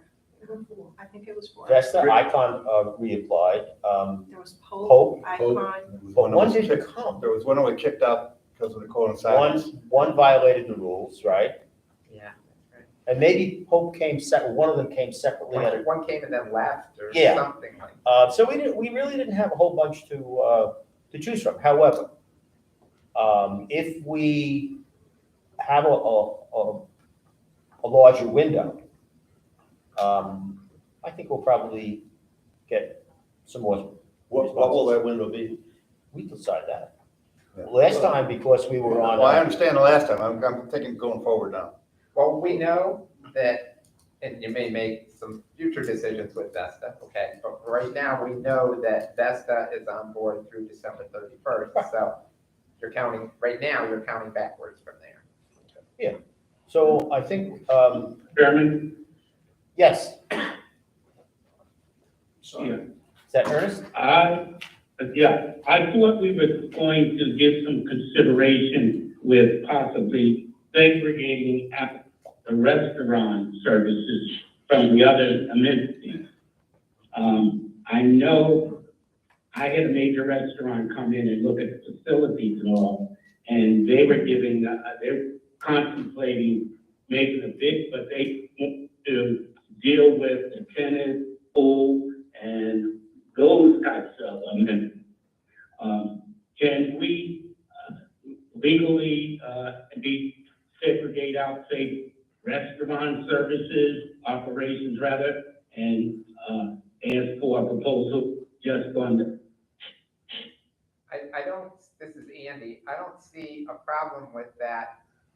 Again, we have to be cognizant of the way that would be structured. If it's going to be structured similar to what we just talked about earlier, where it's, a split of profits or something like that, then we might have to ask the same questions that we asked bond counsel. But if it's just restaurant comes in, we're going to pay him X amount per month to manage the restaurant, I don't anticipate that it would trigger any of those tax ramifications that we were concerned about earlier. When we got. Hey, Andy? Yes. It's Ken. So we talked about whether we actually need a formal RFP or not, didn't we? We did. And wasn't your answer that we technically do not need a formal RFP? It was, I believe, and a lot of this depends upon how we're going to structure this and what type of money we think that we are going to be spending. But yes, I do not believe that we need a formal RFP if it's going to be similar to the discussions we've been having so far. So I'm going to give you an attorney answer and reserve on that because I don't know where this is going yet. But based on the discussions we've had so far, I don't think that we do. So expanding on that, if we just put out an ad for amenities management services or any sub-part thereof, does that eliminate a lot of the legalities and cone of silence and all the stuff that people get concerned over and maybe don't respond or do or get rejected on a formality? Does that help us? Well, ease the process? I would say that even if you don't do a formal RFP, and I counsel boards on this all the time, you still need to have integrity to the process. So let's assume you don't do a formal RFP hitting all the things that we had in the previous one. You still want to, per se, for instance, have a deadline, and it would be unfair to have one company submit by, I'm just going to pick a date, September 10th, and the next one go, okay, we'll take your stuff on October 1st. I mean, we need to have some integrity and fairness to the process, even if we're not following some sort of statutory guideline. Of course. Yeah. So a question for Belinda then. So we actually had 13 people get the RFP package, 13 companies. Do you have any insight on why some of these companies chose not to respond? No, I don't. I received emails from a few, saying that they were not interested, but not all of them submitted a response. The timeline could have the timeline honestly could have been an issue because it was very tight. Well, I know with Coral it was, because they came in late in the game. Others, I don't know, but again, I guess we should talk about the timeline given our December 31st cutoff. Well, I think if we had proposals back in hand by end of September, early part of October, and we made a decision by the end of October, that would give, as most of these companies, when that question was asked to them, how much time do you need to hit the ground? And typically they were saying 30 to 60 days. It's what we heard a lot. Yeah, that's kind of what we heard. So it's realistic to say if we made a decision by the end of October, that gives 2 months for the winning respondent to get all their stuff together and be and take over, and it coincides well with let's say Vesta is not interested and whatever, Vesta is going to go out on the 31st. This company by mid-December or so, they could get their people here to work in tandem with Vesta and have a nice smooth transition. So I see that timeline as working. Yeah. Does that work, Andy? I mean, can we get, the answer is yes. I mean, we can certainly work as quickly as you need us to, but what I'm saying is that, I could put together the RFP tomorrow, but I need guidance on the scope. I mean, you guys are having multiple discussions about whether we want a separate tennis program, a separate restaurant manager, that's the guts that I need to plug into this thing. Well, Or do an RFP at all, because we just had that discussion too. Yeah, when, the last time we tried this, I mean, we had discussions prior, maybe it should be a separate this and a separate that. But then when, let's just say, when Rosetta presented, they were going to, in essence, farm out the kitchen, the restaurant aspect. They were the ones that brought up Tennis Connection. So they were gonna oversee these other entities running aspects of this building. I would imagine in the world that we live in today, that there are many companies that do exactly that. They don't provide every single service. They employ somebody else to do it, and then they oversee. So at least two of the three said.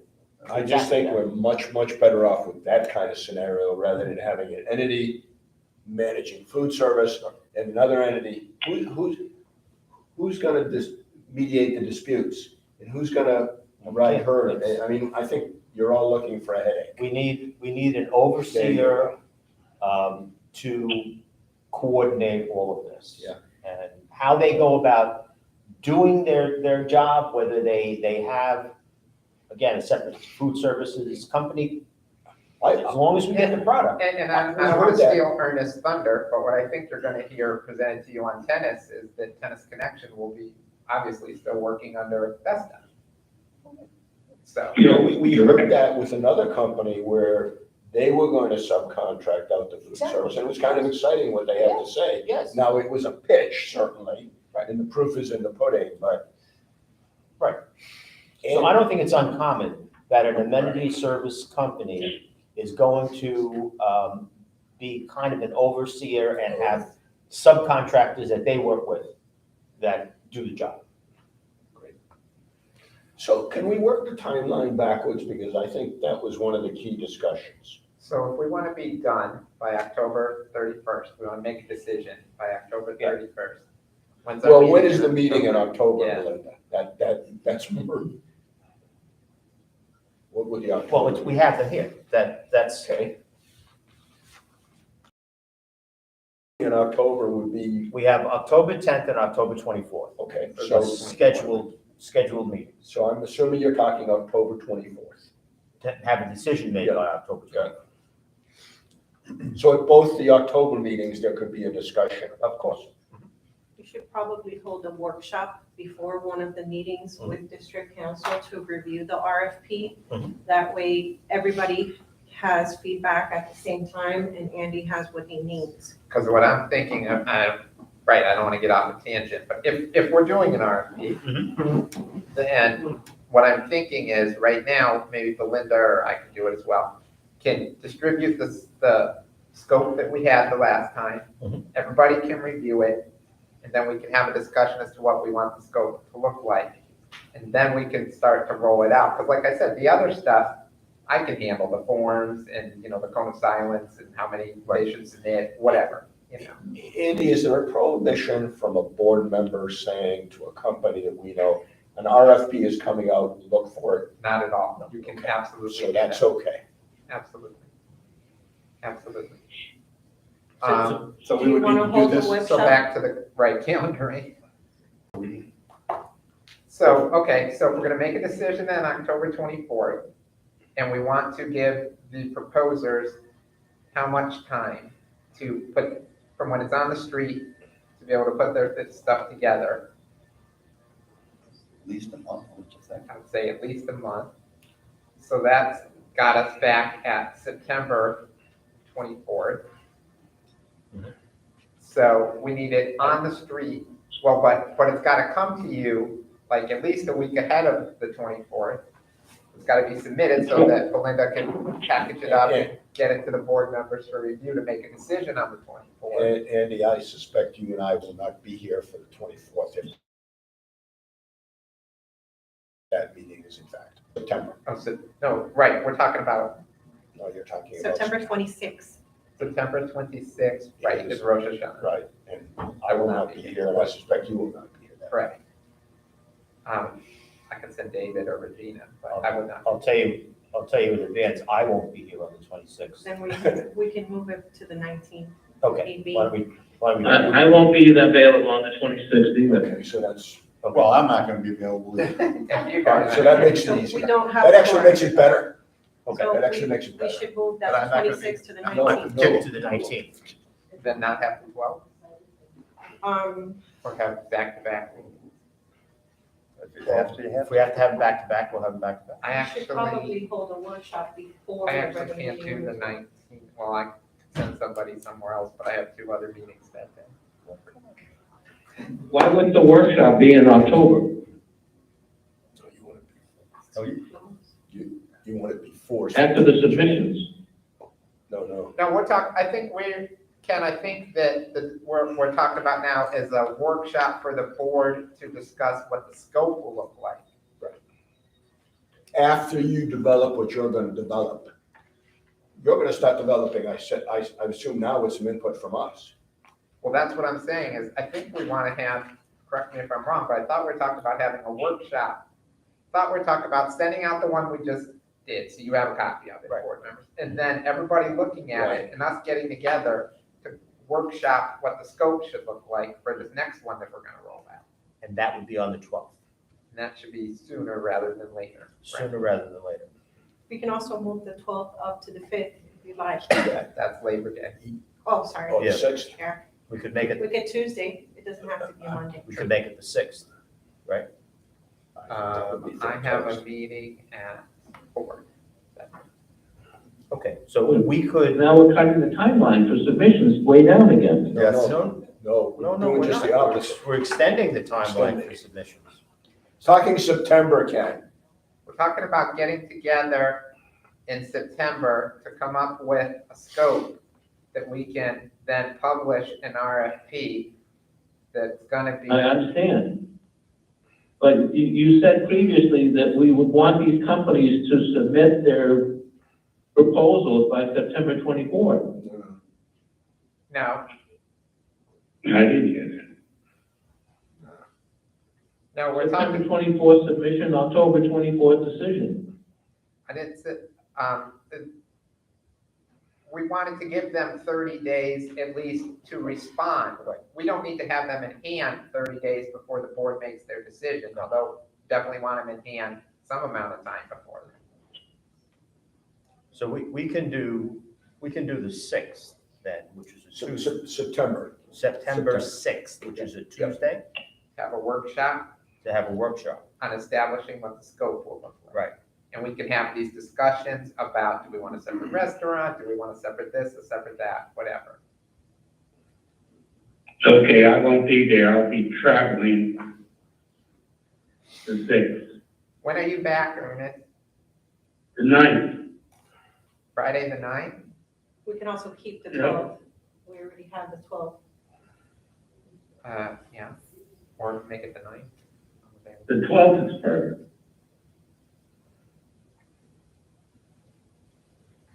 Do we want to keep the 12th?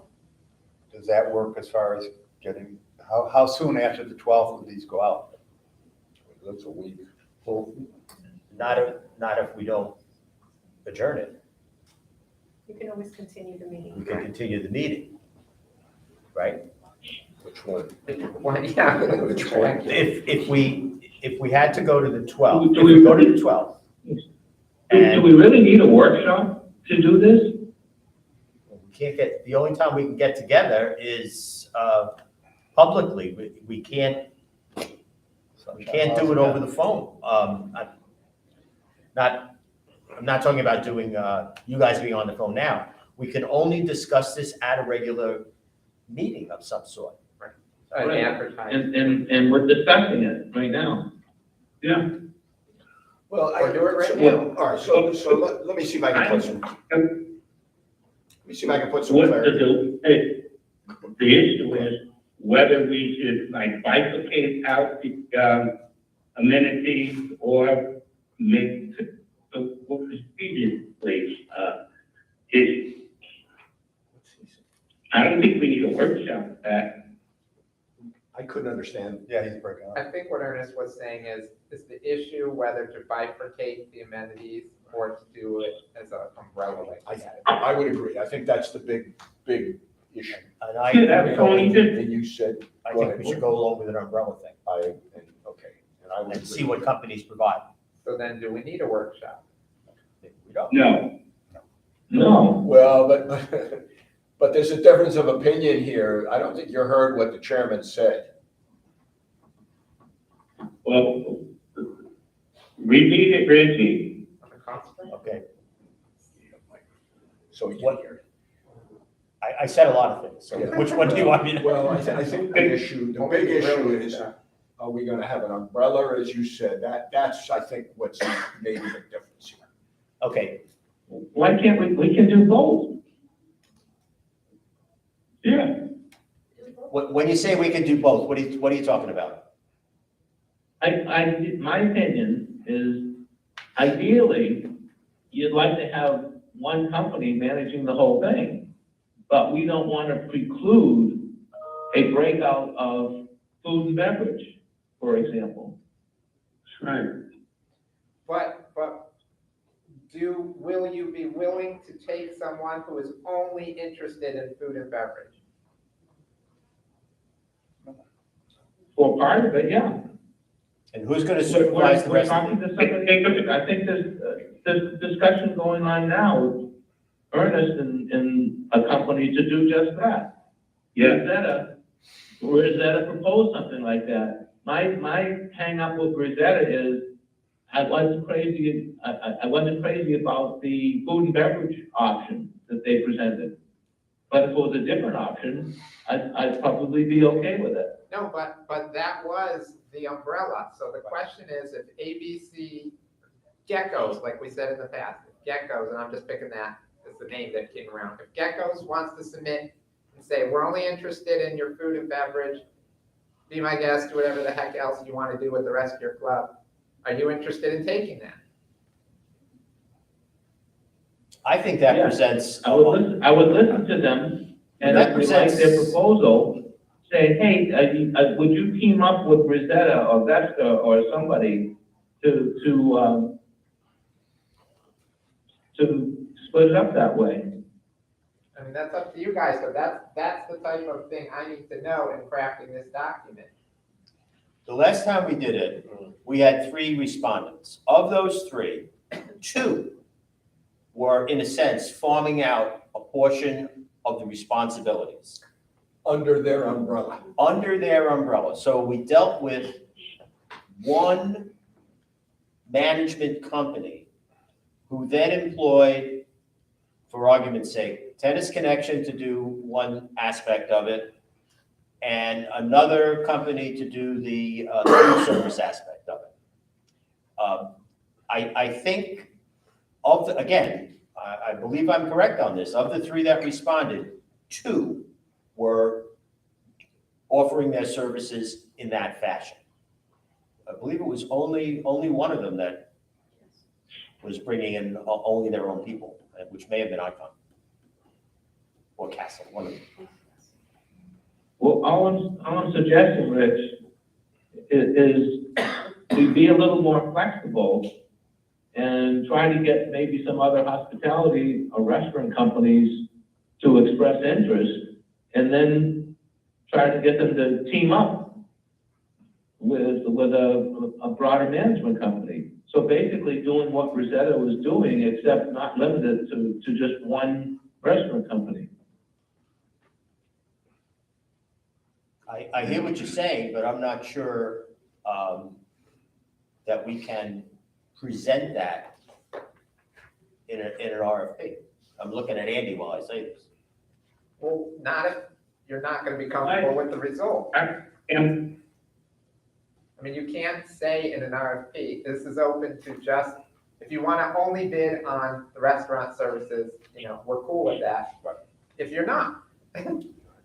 See, I don't want to deal with two separate management companies, one doing restaurant services and one doing other amenities here. I want to deal with one, simply for the sake of ease of running this community, for financial reasons, budget reasons, and everything else.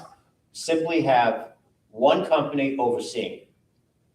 And we know that happens. We know that two of the three that applied last time offer their services in exactly that fashion. And all I'm suggesting, Rich, is we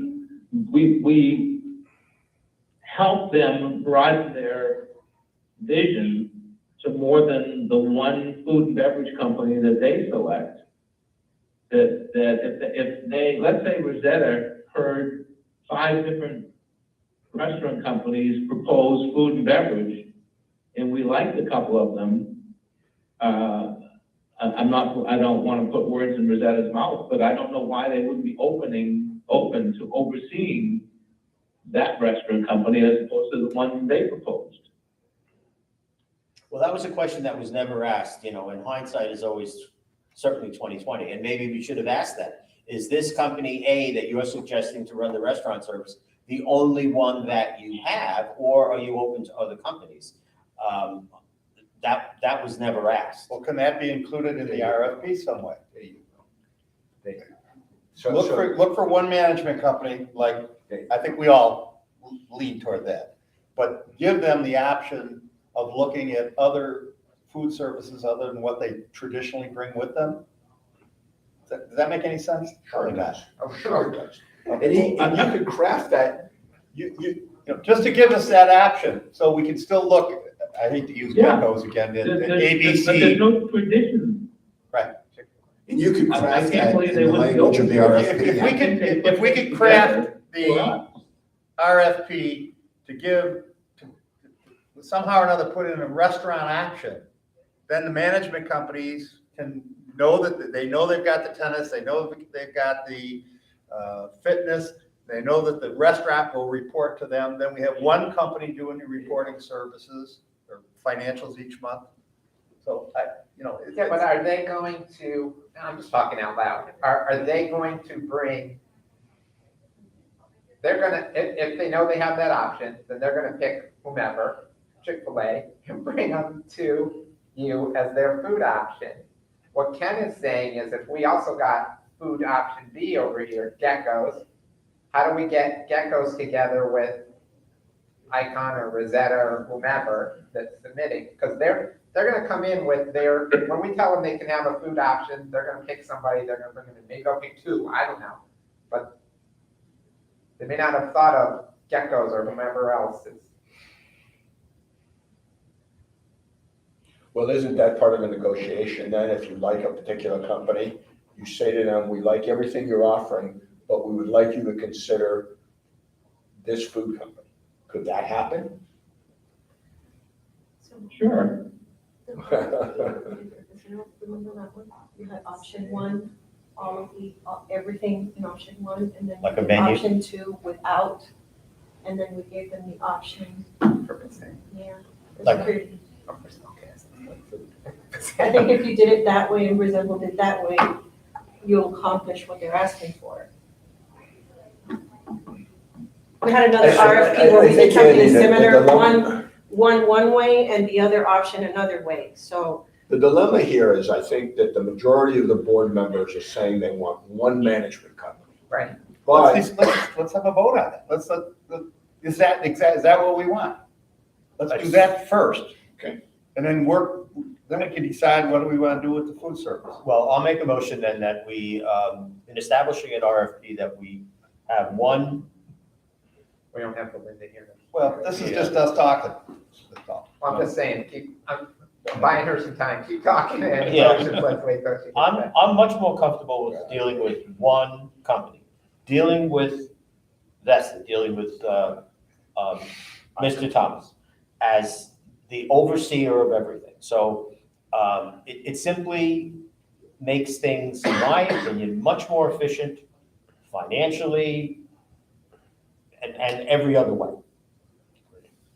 It's, and how they choose to provide that service is their own decision. It's whatever is financially good for them. If Tennis Connection is financially good for them, then then it is, right? And whoever. But when you go after somebody, you're going after the management company. You're not going after. Our dealings are only with the management Right. company and only with the general manager. Right, You and they're know- submitting the financials and. Right. But yeah, but we're talking about possibly taking Tennis Connection in as to provide the tennis. Let's say we did that next month. Then with these RFPs, we're not really offering them the option of running the tennis because the tennis is already accounted for. Tennis Connection, I had like a 3-year contract. If you're happy with Tennis Connection, they would have to take over. Right. So that's a piece of it, just the same as a restaurant is a piece of it. It could be an outside company. If Vesta contracts with Tennis Connection, keep in mind that we are going to listen to the presentation, but ultimately, if it's Tennis Connection, they become Vesta employees, not us. Yeah, that's true. That's true. And that contract expires on the 31st of December. It would, with the expiration of the Vesta contract, it would be the end of. That is correct. That's what I will be dealing with. Okay.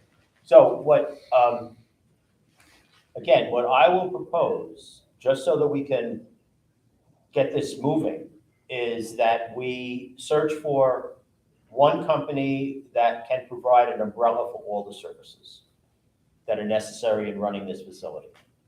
Food service, tennis, pool, fitness, the works. How they go about providing that is their decision, be it separate companies or whatever.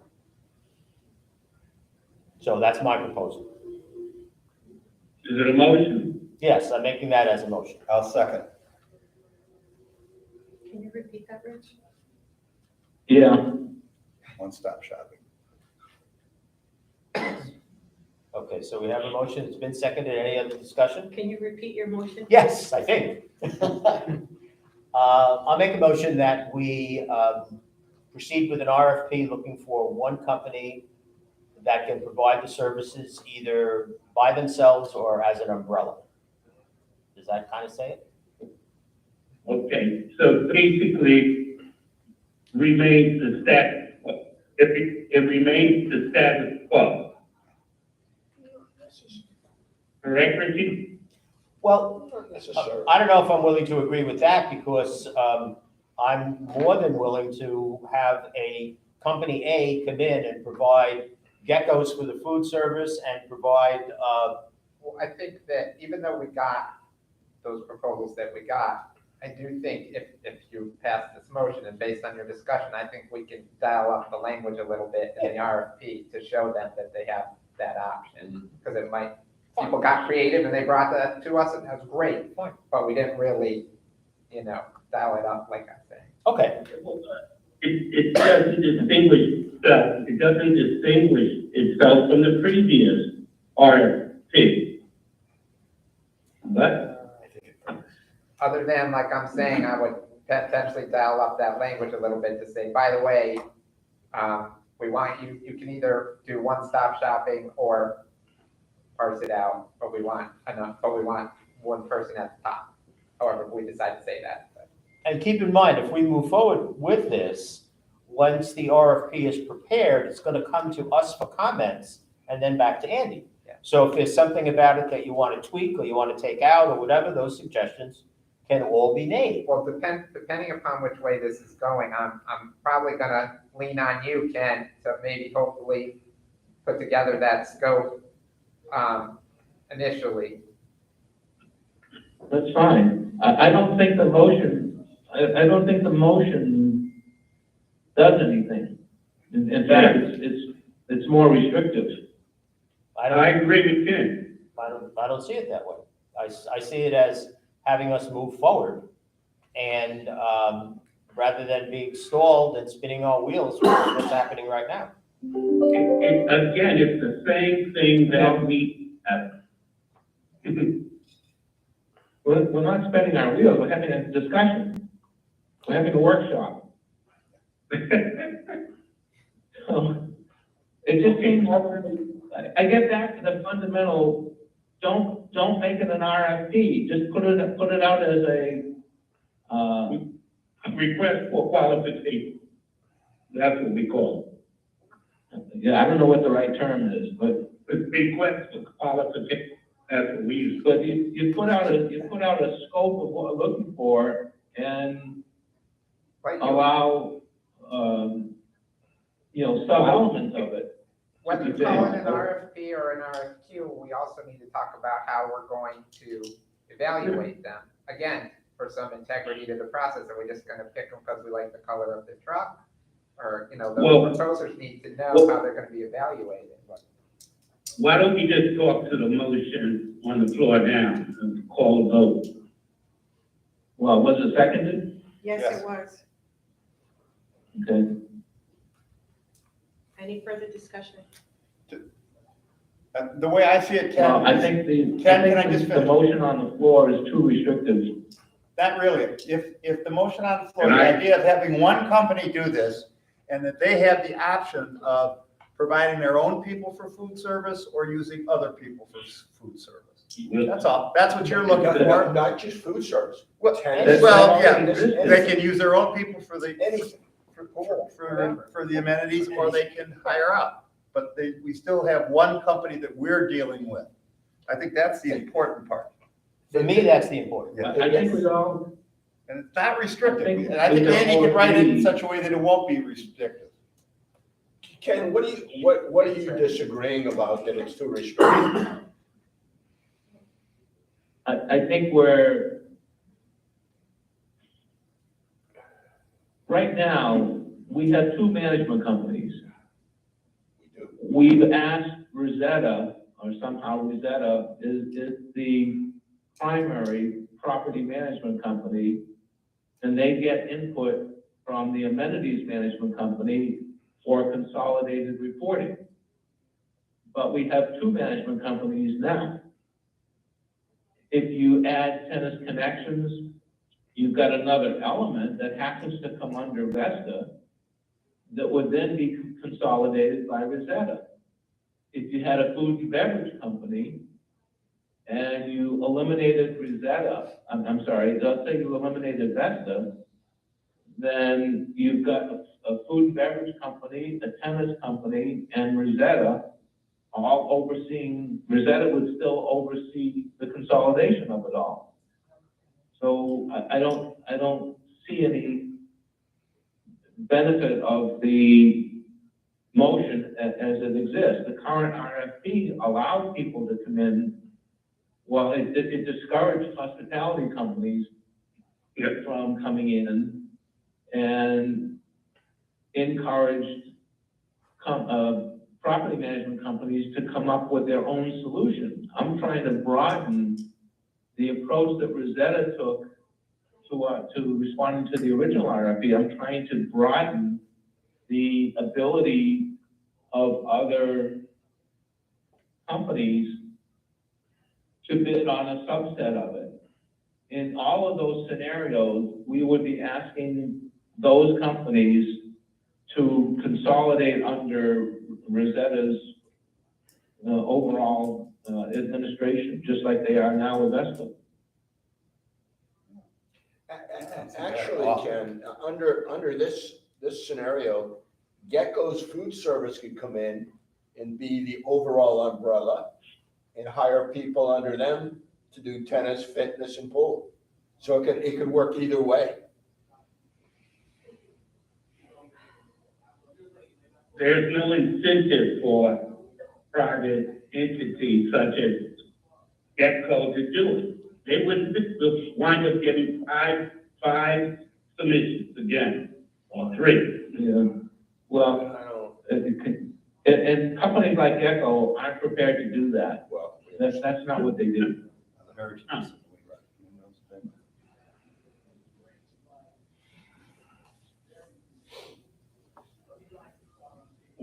Well, call the vote. Okay. All those in favor, please state aye. Aye. Those opposed? No. Nay. The motion carries 3 in favor, 2 against. Okay. So Andy, you'll tweak that as best you can to get in the comments that are important to Ernest and important to Ken, because they're important to the rest of us as well.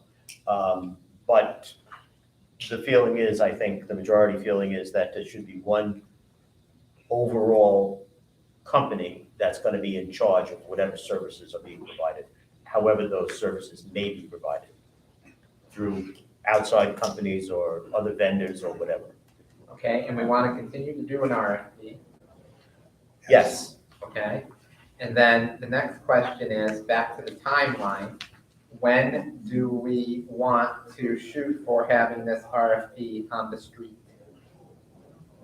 Looking at my calendar. You also need to determine who the go-to person will be for questions, because during this last process, I assisted, but I do not have knowledge of the River Club's operation, and there are several questions that are posed by the vendors. Rich tried to help as much as he could, but there should really be somebody who has the knowledge to be able to answer those questions. And it can't be one of the decision makers like Ken or somebody like that. Oh, it would be the general manager. Yeah, but are they going to submit? Well, under the plan we just voted on, that's what they're out now. We don't have a general manager that has any longevity with us. How can? It was I don't very know who else difficult. is- I can circulate the questions. I think I already did, but if I didn't, I can circulate some of the questions that were asked during the last period. I provided information based on some of the requests that came in. But you really want to have someone who has knowledge so that your vendors, once they present, they don't come in with questions that we couldn't All right, answer. who might that someone be? It can't be any of us, you just said. It could be someone on a committee. Up to a time, it can be us, right? But if they have questions before they submit their RFP. It could be someone from one of the committees. Do we have anyone that fits that bill? On the reserve committee, maybe? Jerry Jasper. That's what I was thinking. Ian Hollis. Jerry Jasper certainly has. I don't think we have one, The I don't know that we have one person. He has the institutional You've knowledge. got facilities involved, you've got financial involved, you've got social involved. Mike Cranston might. But whether it's whomever, a person from one committee would be free to reach out to another committee member without a sunshine issue. Well, can't we channel the inquiries through Belinda, and then Belinda can call whom she deems necessary? It It can't be us. What if, Belinda, if the RFP said, You got a any questions conflict there? related have to be submitted by such and such a deadline? We typically include that language. That is in there. Okay, and then can we answer those questions? Rich as the liaison, he's actually the person for the River Club. Yeah, I'm with you. During this last round, he assisted with some of the questions. Okay, But there were some questions that we couldn't answer because we don't, for example, how many events do you hold per year? What is the occupancy of these events? There was a lot of questions posed that we just couldn't answer. But you're right about there's a date for submission of questions. Right. And, Can we respond to them all at once? We don't piecemeal them out. well, I'll take the responsibility of, should those questions come again, in terms of, there were only a handful of them that we couldn't answer. We'll answer the best we can. So can we still list you? I mean, it falls out of my purview. This is technically not part of your district services. I really put a lot of effort to try to help. But we do need someone that understands the facility itself. I can reach out to Jerry if there are questions, and I'm sure he'll assist. But we can't have Rich's name in there and No, then contacting Rich. So. no, they can, if need be, I can be the contact and I can respond, and then I'll circulate the questions as needed. Okay, why don't we do that? That seems to make sense. You're not smiling. Okay. It's just during the last round, I tried to help as much as I could. Right. And, there was a lot of negative comment by a few people that was just very inappropriate. We followed the process as we were directed to, and honestly, this is not something that would be part of our purview as part of your contract, which is to go through an RFP process and do everything that we did as part of it. It really isn't, because technically this is something totally separate. You're looking for an amenities management company, and the only interaction we have with the River Club is the financial portion of it, which is a financial statements and the production of the final product. Other than that, we don't. What if the questions came to him? They can't. We can't, I won't know the answers again, but. But you would then know, possibly the people to reach out to that would know those answers, and that would keep you out of it entirely. I mean, regardless, it's Will cost public you more. record. I'm sorry. There will be a It'll cost. cost you more. Yeah, I know that. Yeah, at his hourly rate, Yeah, I mean, regardless, it's public record. Yes. So, and when the questions and answers are answered, they go to every vendor that the RFP was sent to. Right. So we make sure that we send it to everybody, council's copied on it, and Right. David was also copied on it as well. So we make sure that every single question is answered, and then we send it to a copy to council, and then if the board wants a copy of the questions that were raised, we can send them to the board as well. Okay. Okay.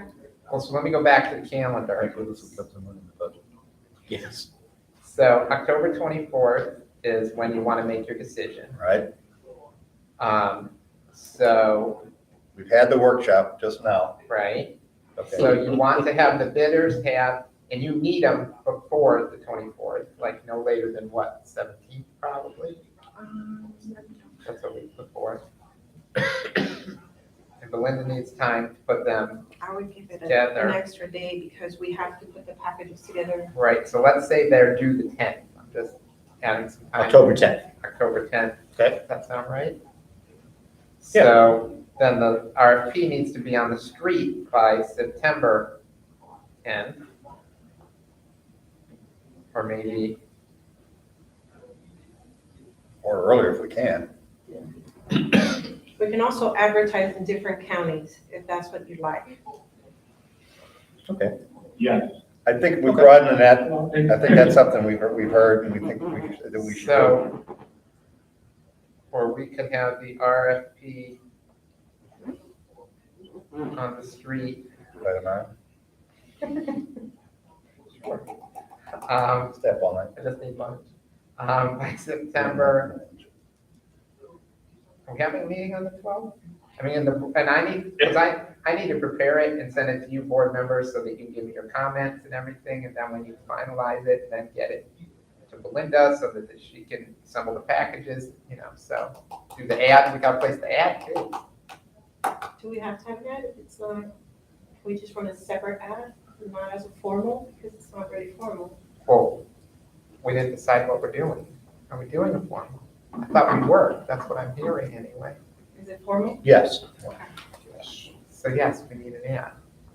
So we need about 10 days for the ad here, but in other counties, I can we just don't. get you the ad, we don't have to have the packet ready. We have to have the packet ready by the time we say it on the street, No, obviously. we already had an ad with just the ad, so we need 10 days for the ad. I don't think, Lee County, we don't really have, I think, 5-day ad timing. We can double check Collier and whatever other counties you want an ad to run in. What about up in Tampa? Did we advertise in Tampa? Hillsborough now with. We can, in Hillsborough as well. Where, up to where would you like? Orlando? I just think Tampa's a big market. Okay. I don't know about Orlando or not. And Charlotte County, I would encourage. The immediate counties surrounding us, Manatee, Charlotte, DeSoto, whatever, Yeah. the ones that border Sarasota. The thing is, I don't know, and we could try it, but maybe I'm wrong. But I think that most of these companies subscribe to a service I would assume, that right? pulls it out of whatever county it shows up. Yeah. Do you use the Commerce Bay I think they do. business I'm sorry. CBD? There's gotta be a magazine or publication that goes out monthly. The Commerce Business Daily. Websites. That's Magazines take too long. a lot of consultants use that. There's industry newsletters.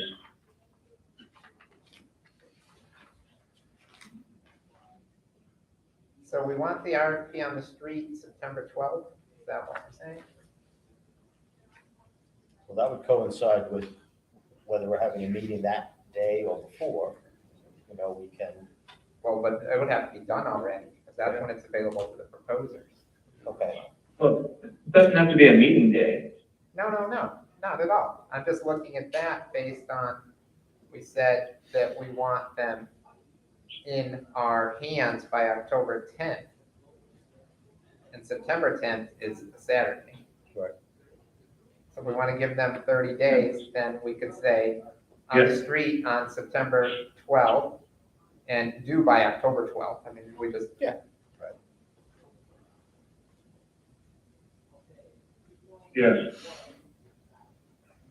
so 9/12 is on the street, 10/12 response is due. Board makes a decision on October 24th. Okay, Yep. that seems to work. So we need to meet on the 6th to look at the. You don't need to meet to Okay. look at it. I'll do like I did before. Okay. We'll have a draft. I'll send it to each one of you. You send me your comments back. Yeah, we've had the workshop, okay. I So got it. do we need to meet on September 12th, or do we just meet on September 19th? And why were we meeting on the 19th? I'm sorry, 26th. Well, the 26th, we 26th. decided. We moved it to the 19th because it's a Jewish holiday. Or do we want to hold the meeting on the 27th?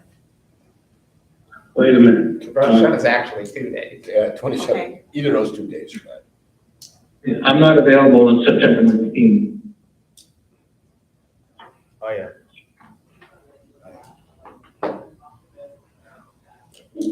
How many people are available on the 12th?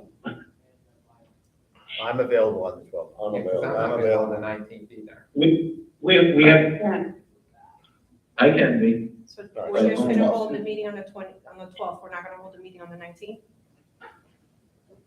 I don't see the need. Okay. Okay, so So there would just be one meeting in September. it's gonna stay on the 12th. On the 12th, no meeting on the 19th or the 26th. Okay. All right, fine. What else will we have on the agenda? We've got the whole tennis and thing on the 12th, but you don't have any other big tidbits, right? Yeah, no biggies right now. Okay, all right, so one meeting in September, and it's gonna be on the 12th. And we will endeavor to have the RFP ready to be on this, to be available proposers on the 12th.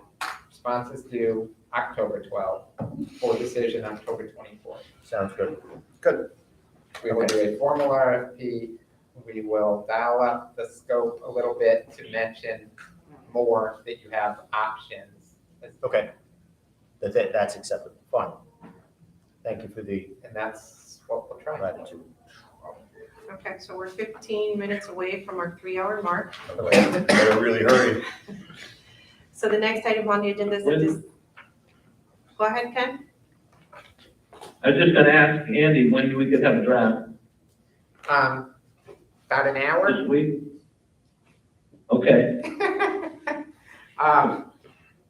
To be honest, I'm probably gonna ask David Jackson to lend a hand too, so let me talk to him, but yeah, I'll try and do it as quickly as possible, Ken. I would think that, I don't wanna overpromise, but I would think that by the end of the week, maybe doable.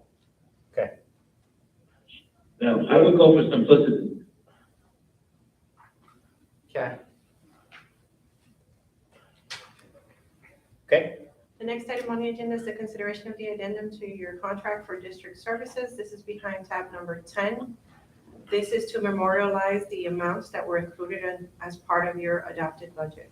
Okay. Any questions regarding the addendum? I don't have any. There are no questions. We'd be looking for a motion to approve. I'll make that motion. Motion. Is there a second? Second. Thank you. Any further discussion? All those. I have a question, Belinda, there's a line that says financial and revenue collections, 5,356 annually, and then another 5,356 for assessment roll. Is that two fees or redundancy? There's two. So the assessment roll amount is for the submittal of the assessment roll for the county. The financial and revenue collections portion of it, it encompasses the process of submitting the assessment roll, but it also encompasses your debt service portion of it. So it's pretty much work on everything that is tax related, separate from your regular accounting services. And that's over $10,000. Yes. Okay, I don't appreciate what goes on behind that, but In what sense, Ken? I just don't know. I don't know what amount of manpower and effort it takes to do that. It's I mean, extensive, the but assessment roll is paid in one lump sum after the time the roll is completed, October. that's not So that preparing the seems like a assessment one-time. roll and working with the county to make sure that your billing is done accurately. This is totally separate from what you're mentioning. The collection of it obviously needs distribution when it comes in. So there's different portions, different departments here. Okay. Any other questions? If there are no questions, we'd be looking for a motion to approve. I'll make that motion. Is there a second? Well, we already We have. already did that. I'm sorry. Right. Second. There was a second by Ernest. Right. Any further discussion? All those in favor, please state aye. Aye. Aye. Thank you. The next item on the agenda is the consideration of the addendum to the contract for professional amenity services. This falls behind tab number 11 for your review. This is the same. This memorializes the amounts that were included as part of your adopted budget. Are there any questions regarding the addendum? I don't have any questions. If there are no questions, we'd be looking for a motion to approve. I'll make that motion to approve. I had a question. Okay. Go ahead. Hello? Go ahead. Yes. We talking about 3 people here or more? 3.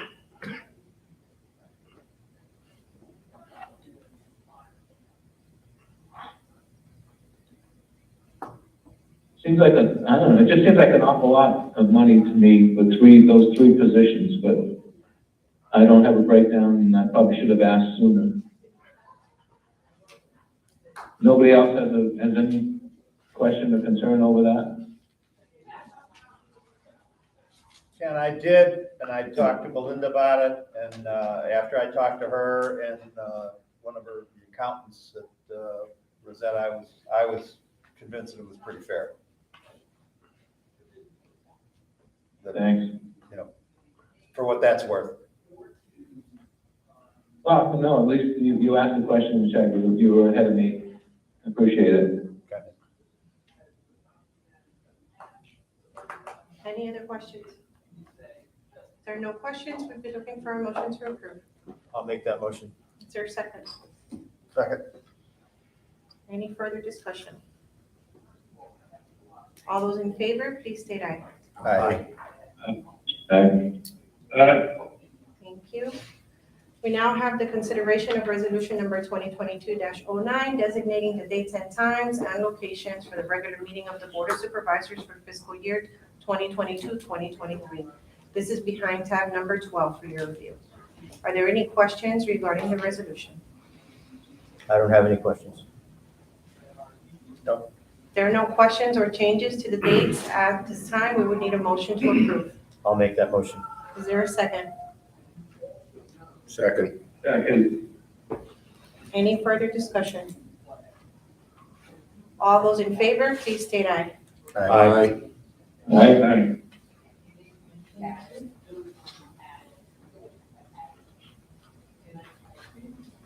The next item on the agenda is the appointment of a Reserve Advisory Committee meeting member. I did send the board a PDF containing all of the intents that were received separately. Rich? There were 5 intents that were initially received. Only 2 of them had a resume of any sort attached. I reached out to the other 3 people, and one of the individuals was no longer interested because of extra responsibilities that had been taken on. However, I did receive an extensive resume from the other 2, so I had 4 to deal with, and I'm going to recommend the appointment of Mark Middlebrook for the Reserve Finance Committee. He has a very interesting background. He's got 40 years in finance, but he's also a practicing attorney in the state of Florida, and all of his legal services have been in the financial field. So not only does he bring financial, fiduciary consulting practice services with him, having worked for a number of major banks, Wells Fargo, Northwest Bank in Minneapolis, Sun Bank in Miami, First Bank in Iowa, First National Bank, Duquesne. Very extensive background. I'm going to recommend that Mark take this position, keeping in mind that Mark will be filling out the remaining time for Cheryl Armenturan. So he will actually have about a year and 3 months. I believe his term expires in the end of 2023. I think I'm correct on that. So I'm recommending Mark Middlebrook for the position. Is that a motion? I'll make the motion that we accept Mark Middlebrook. Second. Second. Okay. Any further discussion? All those in favor, please state aye. I'm sorry, I have a question. Go ahead. Go ahead. Rich, did the committee discuss these candidates as well? No, the committee has not discussed these candidates. We didn't have a quorum. We couldn't have a meeting.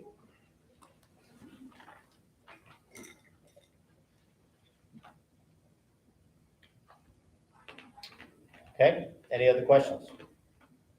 All those in favor, please state aye. Aye. Aye. Aye. Okay.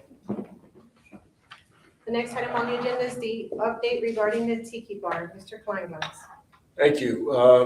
I hope all of the supervisors had a chance to see what's gone on out there. The slab has been poured, the block has been poured. A lot of electrical has gone on out there, but there is an issue that I want to bring you aware of. When the plumber came in and tapped into the line that feeds out for the sewerage, he got a swell of backup of grease and debris. And what that meant was that the line was pitched the wrong way, so to speak. So he was concerned about going forward, and their recommendation was to put a camera into the line to see what's going on. And I told him to do that through the general contractor. That has been done, and what they've determined is that in fact the line is not as sloped as much as it should be. And that was a problem from the very beginning, who knows what. So a couple of options were talked about, and the best option seems to be to put an ejection pump in one of the landscape beds that will take care of moving the sewer job. So to do all of this, between the ejection pump, the markup of the general contract, the electrical that's got to go out there, we're looking at about $4,000. We don't have a choice, but I didn't want to move forward without all of you hearing this. So, you know, we had a contingency in the project, and we're nowhere near bumping up against that. So I'm gonna recommend, with the concurrence of all of you, that we go ahead and do this. You authorized $250,000. We're nowhere near that. Now it's fine.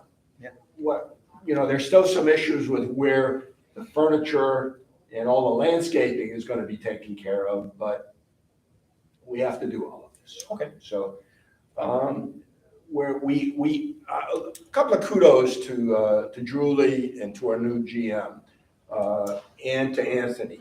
They have really gotten invested in the project. We had a meeting with Fishman and them. There was a lot of good discussion about the operation out there and how that's going to work. And for the first time, I really believe that we've got people that are interested in the operation of that tiki hut out there. It's a real breath of fresh air. Good. As far as I can tell, we're still on schedule. We're looking sometime in October to be done with that out there. So we'll see. Sounds what good. happens with that. So that's all good. May I talk a little bit about the tennis shop? Okay. You see the walls are up. When the contractor pulled the built-in cabinets, he realized that the flooring went to the cabinet instead of under the cabinet. So now we've got a mess in there with areas where there's no flooring. You see flooring and then the concrete slab. I took Jerry Lewis in there this morning and showed him all of that and said, I think we've got three options. Replace all the floor, try to patch what we can patch by finding the vendor that put that floor down, and we don't seem to be able to do that, or rip up one of the floors in one of the offices, use that for the patch, and replace the flooring in that particular office. He said, do what you think is best. We know we're gonna have to pay for this. So I'll talk to the contractor and see where I can get out of this as cheap as possible. That's it. I'd be happy to answer any questions. I think your chances of finding flooring from previous are slim and none from. Even if we find it, it's gonna look funny It's matching. gonna be different, yeah. You'd be much better with your third option, I think. Yeah. Also, the electrician's gonna do this, so Good. that's all fixed. Wow. So I think for now, point of service. I wanna talk about point of service. We're going to a brand new point of service out there. So Julie and company are working on getting that. And there's gonna be some startup costs with the new point of service system. We gotta buy a couple of TVs yet, but from what I can tell, I still think we're gonna be under $250 for the tiki. Okay. So I'll keep you informed as time goes on. Okay. I think it's coming along nicely. Yeah, it's gonna look good. Any other questions for Mr. Kleinglass? Nope. I have a small question. Sure. Sure. How many widescreen TVs are we putting out there? 3. Oh, great. 1 on the back wall and 2 on the side walls. You okay with that? He likes that. Yeah. Yes. Ernest likes He that. said great. That's Were you You're doing a great job out there, Steve. were you concerned about the number of TVs? Yeah, well, I know, I've been circling the country for lately, and everywhere you go, they have all these widescreen TVs, and people sit there all day, drink, eat, Revenue. Yeah, just so you know, our intention is to put smart TVs out there so that there's no coaxial cable feeding them. There'll be smart TVs. Correct? Sounds good. Yes, good. As long as I get the Giants, I'm happy. Moving right along. The next item on the agenda is item number 6A, which is the consideration of the minutes of the Board of Supervisors meeting held on July 11, 2022. These are behind tab number 13 for your review. Are there any questions, comments, and/or changes to the minutes as presented? I have no additional changes. If there are no questions, comments, and/or changes, we'd be looking for a motion to approve. I'll make that motion. Is there a second? Second. Any further discussion? All those in favor, please state aye. Aye. The next item on the agenda is item number 6B, which is the consideration of the minutes of the Board of Supervisors meeting held on July 25th, 2022. These are behind tab number 14 for your review. Are there any questions, comments, and/or changes to the minutes as presented? I have no additional changes. Any other questions? If there are no further questions, we'll be looking for a motion to approve. I'll make that motion. Is there a second? Second. Any further discussion? All those in favor, please state aye. Aye. Steve? Aye. Rick? I said aye. Okay. Thought I Ernest? did. Ernest? Ken? We lose them? I think we lost them.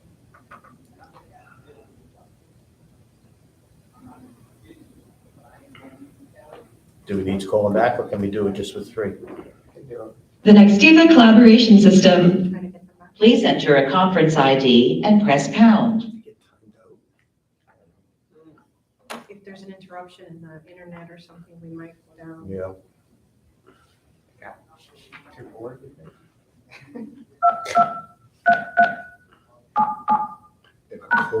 You will now be placed into the conference. Press star for help. I got a email from Debbie.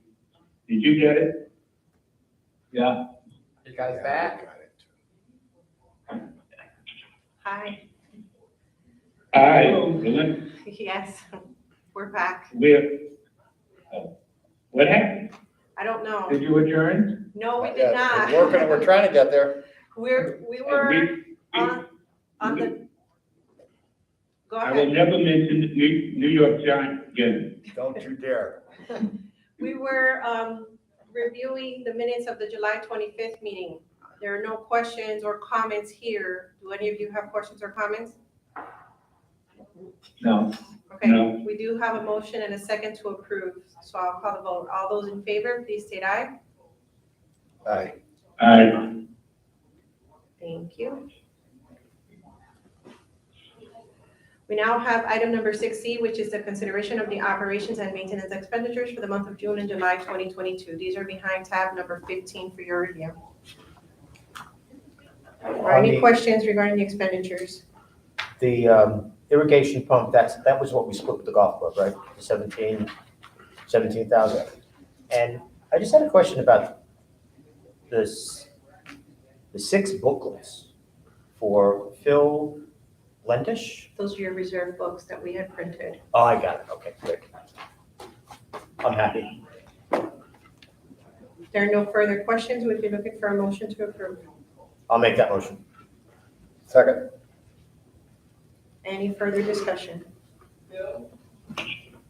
All those in favor, please state aye. Aye. Aye. Aye. Thank you. We now have consent items, which are behind tab number 16. We do have the minutes of the Facilities Advisory Committee meeting minutes of June 6th and the Fitness and Pool Advisory Committee meeting minutes of June 13th. I'll make a motion that we accept. Is there a second? Second. Any further discussion? All those in favor, please state aye. Aye. Aye. Aye. Aye. Aye. Thank you. Supervisor requests or comments? Are there any supervisor requests or comments? I circulated the upcoming newsletter. If there are changes or whatever, I'd like to get them. Especially interested in making sure that the number of committee members are correct. I think on the Facilities Advisory Committee, I only have 4 members. Steve, is that correct? There's only 4? Yeah. Do you need one? Do you need a person? Well, they're happy operating that way, and I was gonna wait till the new That's fine. person replaces me. Okay. Make that. Okay. The other thing I asked for is additional meeting dates. I know Kerry has sent around a request for your meeting dates for the next fiscal year. I have them for Reserve and Finance. I have them for Social because I'm the liaison to both of those. That was easy. Are there any other dates? Or we're gonna leave it the way it is? I got landscaping. You should have Facilities. That was sent to Carrie. Oh, she give it to me. Yeah. All right, I'll ask her. Yeah. What she has. She has them now. All right, pickleball. You should know that from the information that was sent around from Belinda, there is now a motion against the, as you saw in the newsletter, a motion against Swift Mud because of the decision they made to grant us a permit. That's going to play out in early October. What that means is that the meeting with the Venice City Council is going to be pushed into later. It was supposed to be September 27th, so it's going to have to be later now because they can't give us approval if Swift Mud is being contested. I did meet with a resident who had some thoughts about alternate locations for pickleball, spent about an hour with him.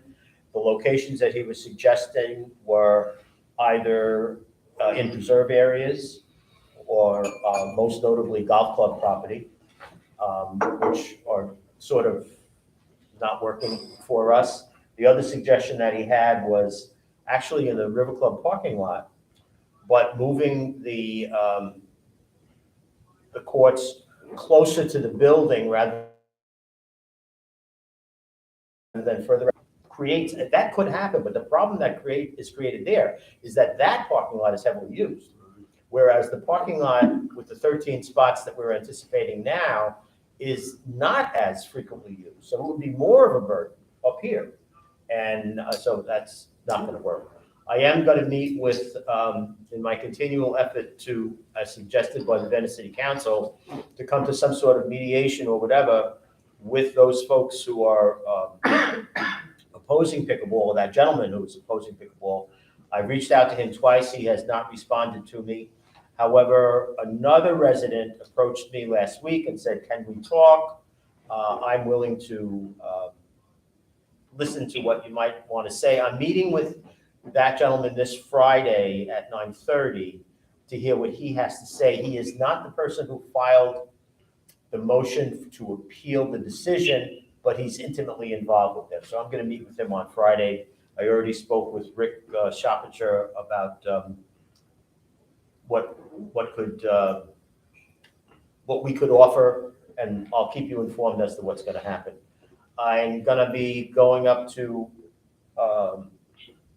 Mark Harmon's office later on this afternoon to sign that settlement check so that it can be deposited into his escrow account, and then the rest of the money comes to us. And that's it. Yeah, that's all. Yeah, and I'll get the newsletter to, once I have all the changes, I'll get the newsletter to Keith. And I know that Ellie wants verification of people on committees and stuff like that. She sent that information around, and I think she'd like to get that as soon as possible. Reg? Yes, sir. Yes. I don't know if I asked you this a long time ago, but in any of your discussions with Heritage, was there any conversation about pickleball location?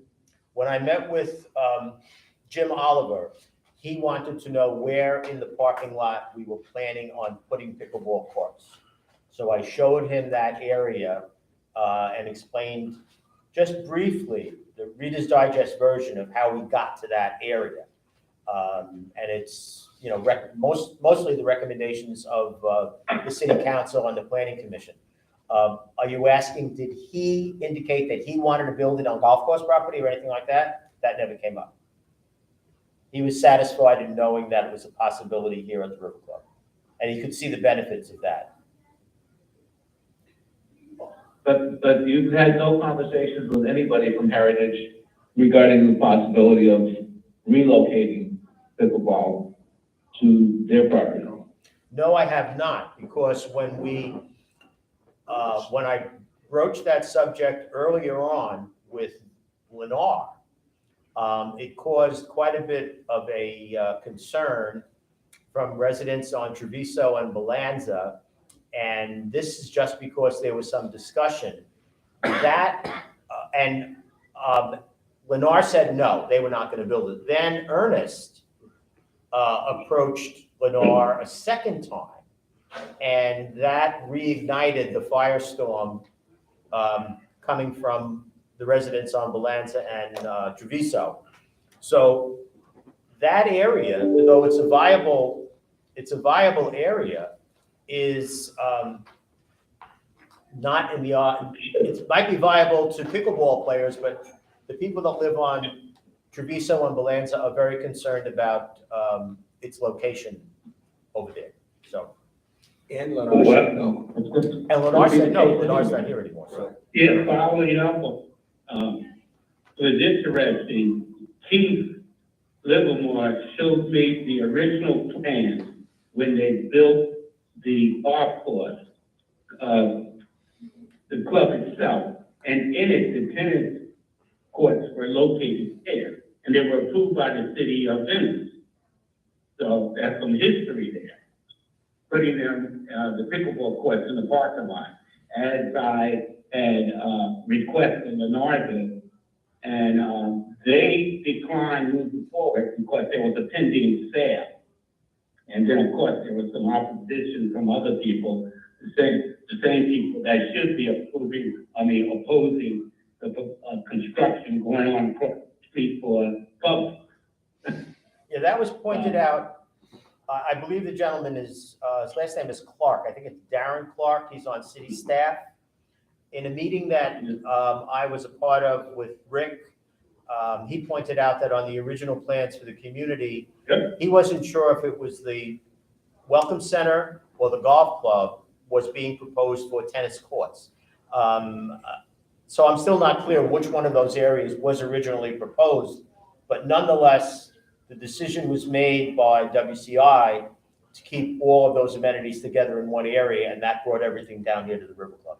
But you're right, Ernest, that shows on the original plan.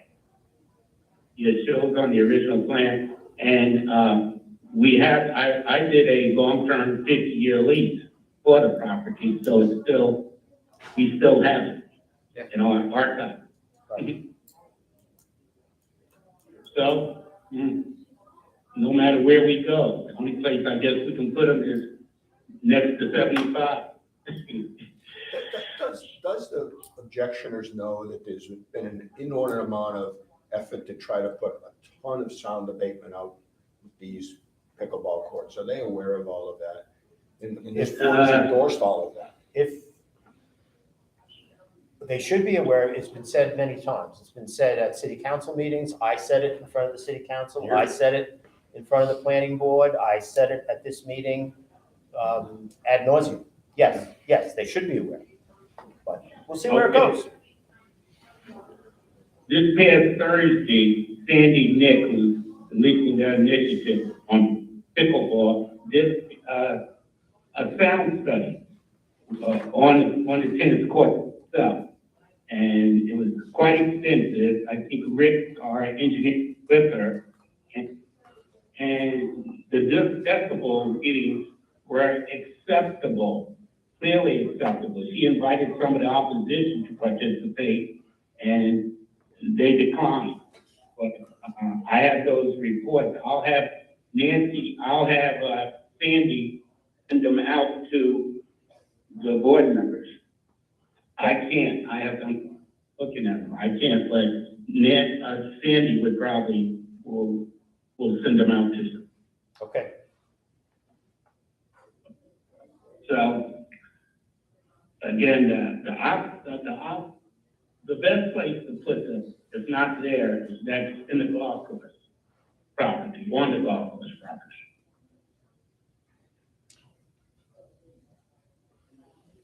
Any other, I'm done with mine. Any other supervisor comments, questions? I have a question. Is the issue with the gates and the signs and everything with the POA settled?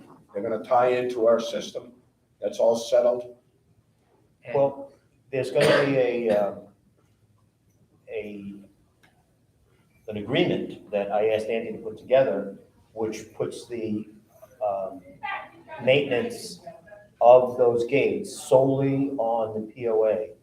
I had a discussion with Jerry Lewis. I said to him that I think it's gonna be problematic. I think there's gonna be issues with this gate because people are not gonna be happy with it at first, and it's gonna be on the POA's responsibility to maintain it. Yeah, I haven't prepared that yet, but that was the direction. Yeah. So And there's capacity to tie into our system? All it is they're using the same cards as you have for your pool and that, so it's just bring a line over to it. It's not gonna be Well, as a private citizen, I wrote a letter. I think locking that up is not the right way to go. I think the signs were a smart move. The signs look good. I think they're gonna get a lot of pushback on locking it, but. My question about the signs was that they went up without any notification. However, I spoke with Bill Shade about it, and again, Jerry Lewis became involved because he's the point person on this whole initiative. And I spoke with him, and I said, just, the courtesy of knowing it was gonna happen, there's a statement on there about no golf carts. I think if we had a golf cart through that gate, we got a problem with the gate, because there's, no way to accommodate a golf cart. But nonetheless, the statement is there. The signposts are decorative, they look good, What did the sign say? Just It's, private? it's the do's and don'ts, Yeah, it's fine. smoking, alcohol is really nothing wrong with And it. they match the decor. Yeah. Has the use of the boardwalk been removed from the stuff that Like the wedding contract. the wedding contracts and wedding brochures? So which one? Were you aware of that? We had asked them. Previously, I think it said someplace in the, what they advertised in the wedding book, or The website. yes, that the boardwalk was part of. Right, and we know available. we had to take that out. It's been Right. taken out. And then Okay, they good. know, someone else had said, look, we understand no one should be on it, because someone had said, oh, the employees like to walk on. We just understand that as we're not using the boardwalk. And if someone wanted one wedding picture, we could acquiesce to one of us walking out there with them, doing the one picture, kind of being monitored, not anyone being able to go out there. That's fine. The intent was not to have. Just to advertise it as part of the package, Yes, that's all. Yes. Okay, good.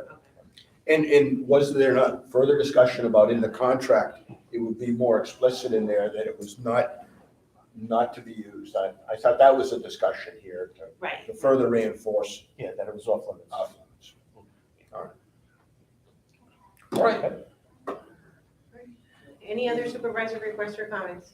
Did we ever talk about this? The survey that the Venetian River Club that the Vesta did back in January? I think one of our issues as a board, what kind of restaurant do we want here? And I'm not sure that we know what we want. And when we ask these companies to come in and, provide us the service, what kind of restaurant are they supposed to provide us with?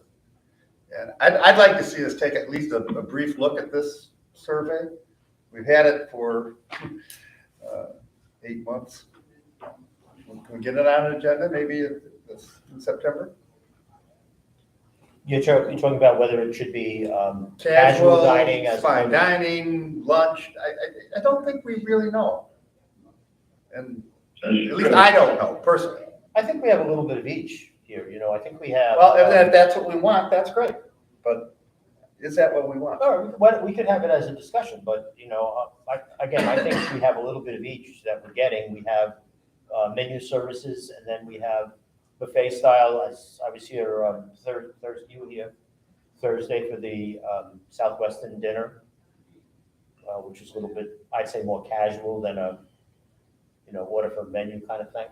So I think we offer both of them. I'm satisfied with it, but we could talk about it in September. We can make it an agenda item. I'd like to see us do that, even if it's just a brief discussion, which hardly ever happens. Do you want a food tasting with that? So it's a motive. With the new guy, maybe we could get some. So I'll put it on the agenda. Thank you. Thank you. The food tasting or the? Along with the mulch.